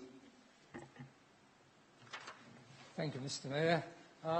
Just before I start, last Friday, Councillor Harper and I went to see New Venture buses, and they're actually putting new, I think it's Euro 6, might be Euro 5 engines into their buses, so they're actually concerned about pollution and they're actually doing something about it. But what I was going to say was I don't entirely blame the German State Railway, or Arriva as it's called in the UK, for the current proposed reductions in services. The root, and I'm going to get political now temporarily, the root cause of this problem goes back to the mid-1980s when the bus industry was deregulated by the Thatcher government. The theory behind deregulation was that competition would provide a better service for the public by bringing down fares and running more buses. The reality, particularly in Maidstone, as many members will recall, was that we had the unedifying spectacle back then of buses racing each other to be first to the bus stop. In fact, the precursor of Deutsche Bahn, Arriva, Maidstone District, amended their timetable so that their buses were scheduled 2 minutes ahead of the Borough Line buses. This meant that when the Borough Line bus arrived at the bus stop, all their potential customers got on the previous bus. As we all know, this led to the unfortunate demise of Borough Line and the consequent privately run monopoly that we see today. Deregulation means that the majority of bus services have been operated on a commercial basis with no involvement from councils. The current legislative framework does not provide Maidstone Borough Council or Kent County Council with any control over the network or of operators. Operators can therefore introduce changes to routes or timetables as they deem fit, as long as they follow regulations set out by the Traffic Commissioner, which is part of the Department for Transport. For the time being, therefore, the only power we have as a council is to express our great concern to Arriva. We can only hope that in the not-too-distant future we will be able to express much more than our great concern and have a real say in how public transport is run, for the benefit of the British public and not wealthy shareholders or the governments of other countries. Thank you very much. Thank you very much, Councillor Atkinson, for the history lesson. Councillor Harper. We are here to provide entertainment for everybody, after all. And you are doing so. Thank you. Well, thank you. I think a lot of the points which have been picked up by people, the whole thing is eminently sensible, that we are concerned about the changes to the buses. We do want to, as far as possible, attain modal shift. Nobody is suggesting that we try to force anybody to do anything they don't want to. What we want to do is to provide, if you like, the environment where people might make decisions themselves. We recognise, and, the integrated transport strategy, which I fully supported, recognises that even at the end of investment, most people will probably travel by the car. And I don't have an issue with that. We all have cars sitting here. We all use them. Sometimes you don't use cars. When I come here, I always walk. I never come by, because I only live 1.5 miles up the road from here. So, it's a choice for individuals. In terms of Councillor Firmer's point about East Farley, we've been talking with New Venture about the possibility of them actually extending their new bus they're running through Upper Fant Road down to East Farley station car park, and they're going to look into with Network South East as to whether it's possible to create a bus turning circle down at East Farley station so that they could extend the bus to go down there to actually help with some of the problems in East Farley. So, as I say, we recognise that, cycling and walking aren't the panacea for everybody. However, we should encourage people to do it where they wish to and provide them with every opportunity. We should encourage better buses in the borough.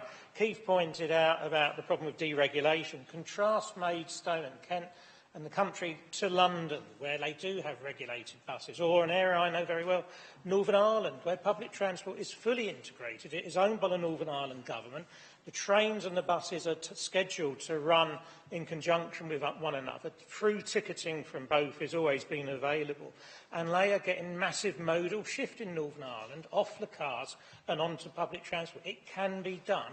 We don't have all those resources to do it, but it can still be done here if we have the will to encourage it to happen. Please support the motion. Thank you very much, Councillor Harper. So I'm going to take it in 3 stages. So can we... No, it's not a named vote. So the first recommendation, for it? Is there anyone against? No. Item 2 on the recommendation. Again, is there anyone against it? Sorry, as amended. Right, okay, I'll need you to put your hands up. Everyone for the...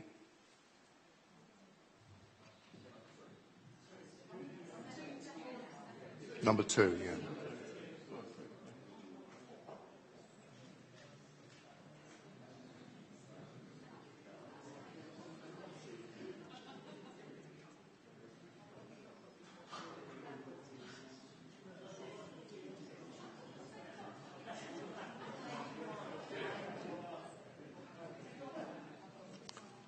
Against?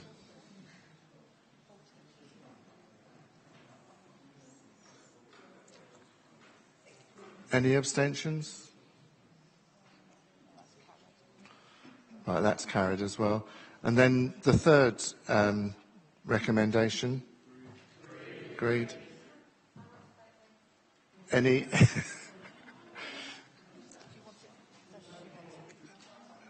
Councillor Bryce, do you want it recorded? Okay, thank you. Okay. Anyone else against? Councillor de Wigan? Any abstentions on that? No. Members, all 3 of those motions are carried. Agenda item 21 is the report of the Head of Policy and Communications, and it deals with the calendar of meetings for 2017-18. That's shown on page 157. And I move that the calendar of meetings for 2017 be approved. Is that seconded? Councillor Annabel Blackwell. Mr. Mayor, I'd quite like to speak on this because when I... No, I'm sorry, but there's an important point that many members will know that I have mentioned quite often, which is that when I put in a calendar for a meeting, I often put the time of the meeting in. And I can't see anywhere on the document in front of me the time of the meeting. And there was a great deal of debate at the Democracy Committee this year about whether the meeting were to take place in the morning or in the evening. And for those of us councillors who work, it's very difficult to take annual leave to come to a committee meeting which is in the morning for no particular reason. So I'd be grateful for some sort of clarification before I can agree to this on the timing of the meetings and whether they will all those that could practically start in the evening do so. So not to ensure that those councillors who work are in effect disqualified from certain committees because they kick off at 10 o'clock in the morning or in the middle of the day. Okay, Councillor Broughton, I've taken Broughton, I'll take that on board. First of all, I needed a seconder for the calendar of meetings. You second it, Councillor English. Is there anyone else who wishes to speak? To be said. No one legally should be taking annual leave to attend a council meeting. There is an absolute legal right to take absence from leave, from work, to attend a council meeting. You do not have to take annual leave for it. If you wish to, do so. But it is an absolute legal right to take the time off for that meeting, and it is not something that is in the gift of an employer. You are entitled to it. 19 days a year. Thank you very much, Councillor English. So the request was careful consideration to be given to the timing, and the answer to that is careful consideration will be given to the timing. I just want to state that careful consideration to the timing of the meeting will be given.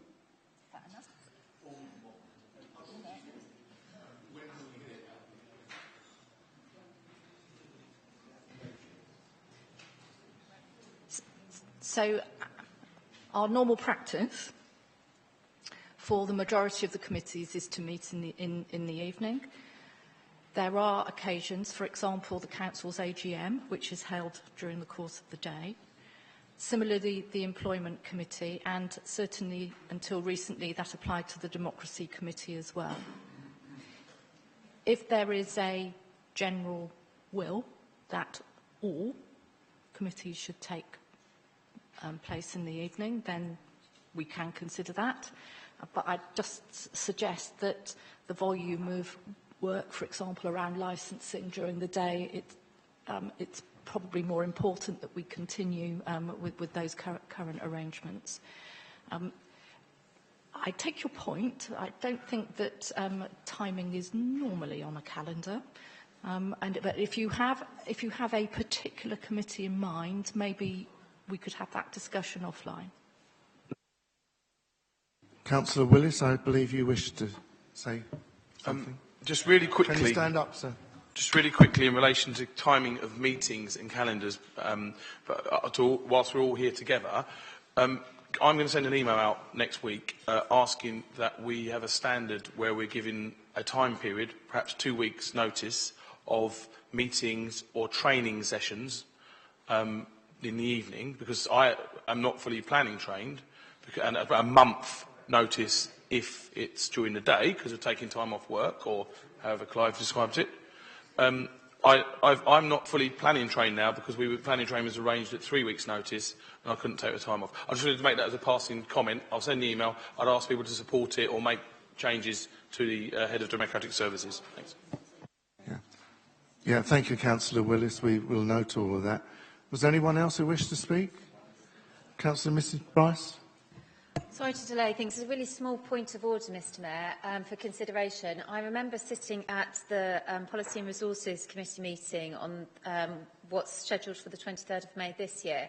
And I think we left, we had to allocate a set slot, didn't we? And it felt quite a long slot, and it felt like it made that meeting quite long. I don't think it's on the papers for tonight, but it was just while we're looking at that, if there's anything that could be done for that. I know you have to schedule a time because you're calling a committee, but I think we left quite a long time last year, didn't we? And whilst we all love spending time together, don't we, members?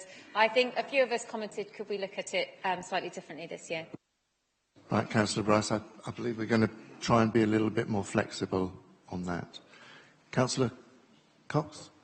Thank you very much, Mr Mayor. I won't keep anybody too long. All I would say is, originally, when we look at who's going to go on which committee, we look at who's most convenient to go on those committees and who can be there at those times when they were originally set. Sometimes when it's decided to change the whole remit of when the committee meets, it completely messes up the people who were originally put on because they went because they could make those meetings, particularly daytime ones, and also it means then the officers don't have to be there during the evenings. So I think consideration was taken originally, and sometimes they may have been changed. Thank you. Thank you very much. Is the calendar of meetings agreed? Agreed. Thank you. Members, agenda item 22. In accordance with the agreed protocol to guide members when electing the Mayor should first have held the post of Deputy Mayor in the year preceding the mayoral election. The Deputy Mayor is Councillor Malcolm Greer. Blackmore? Thank you very much, Mr Mayor. I was asked to say a few words about our Deputy Mayor, so I have prepared something. It won't take me long to read my 2.5 pages.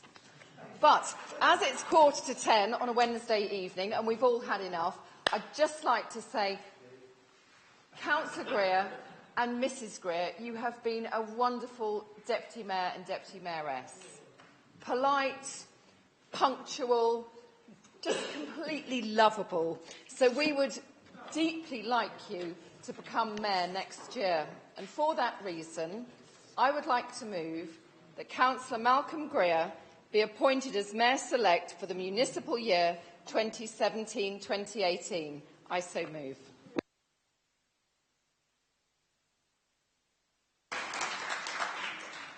Councillor Daly.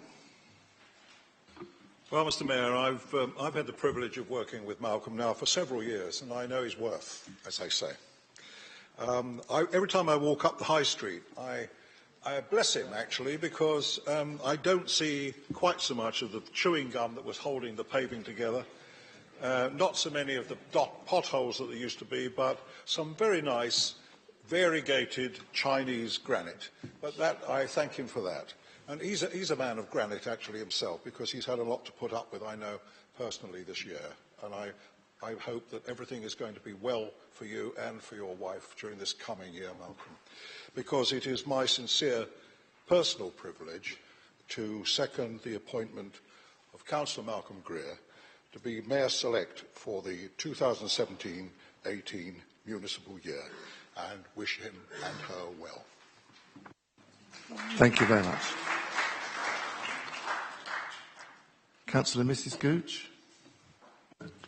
Thank you, Mr Mayor. I'd be delighted to support the motion that Councillor Malcolm Greer be appointed as Mayor-Select for the municipal year 2017-18.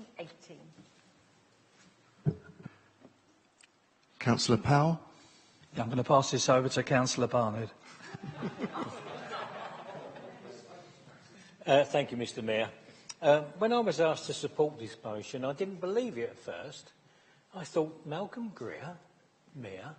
Then I found out that it had already been offered to about 8 other councillors, and they'd already turned it down.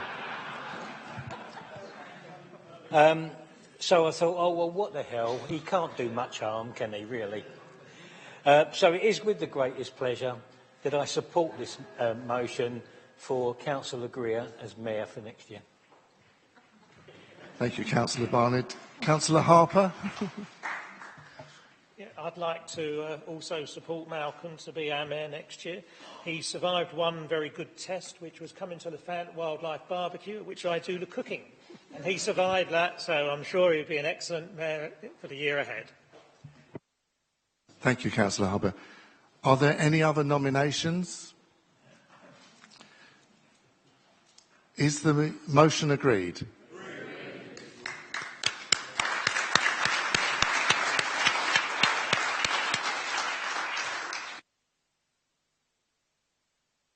Agenda item 23, the appointment of the Deputy Mayor-Select. In accordance with the agreed protocol to guide members when appointing the Deputy Mayor, the most senior member of the Council is set out in the order of seniority by length of service of members who has not previously held the office of Mayor, who wishes to take up that office and who has served for a minimum period of 6 years should be appointed to the position of Deputy Mayor. That member is Councillor David Nagy. Councillor English. Thank you very much, Mr Mayor. I won't detain you long.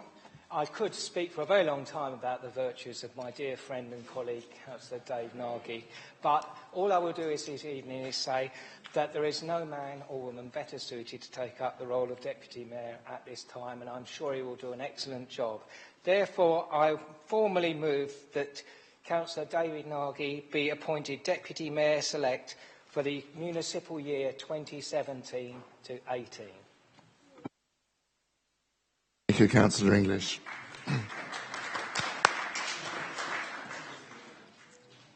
And it gives me great pleasure to second Councillor David Nagy as the Deputy Mayor-Select for 2017-18.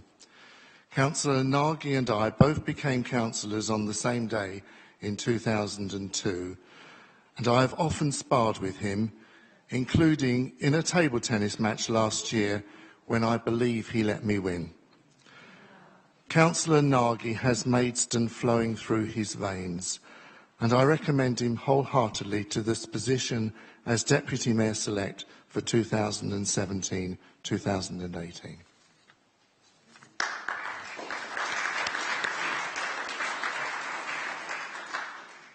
And Councillor Mrs Gooch. Thank you, Mr Mayor. As spokesman for the Independent Group, it falls upon me to second the motion that Councillor David Nagy be appointed as Deputy Mayor Select for the municipal year 2017-18. And can you spell my name correctly on the cheque, please? Thank you.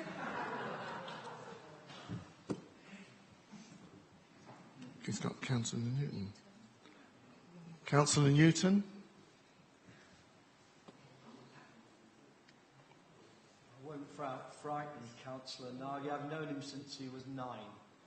Oh, my word.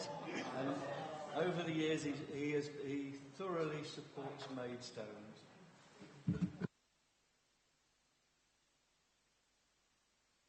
Gathered.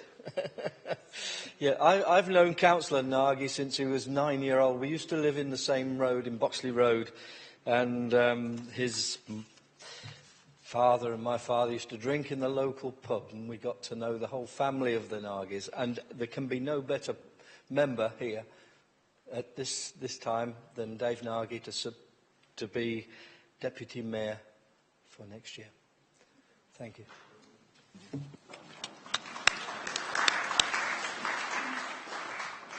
Thank you very much. And finally, Councillor Harper. I'd just like to, I'm happy to support David to be our Deputy Mayor next year. Unlike other people who've spoken, I don't know him that well, but I do know two things he's heavily associated with from people I do know, one of which is his work over the Astor of Hever Farm, where he did a lot of work over that. And the other thing, which people might not like, is obviously the River Festival, which he's heavily associated with. And I think he would be an excellent Deputy Mayor and then a Mayor the year after. Thank you, Councillor Harper.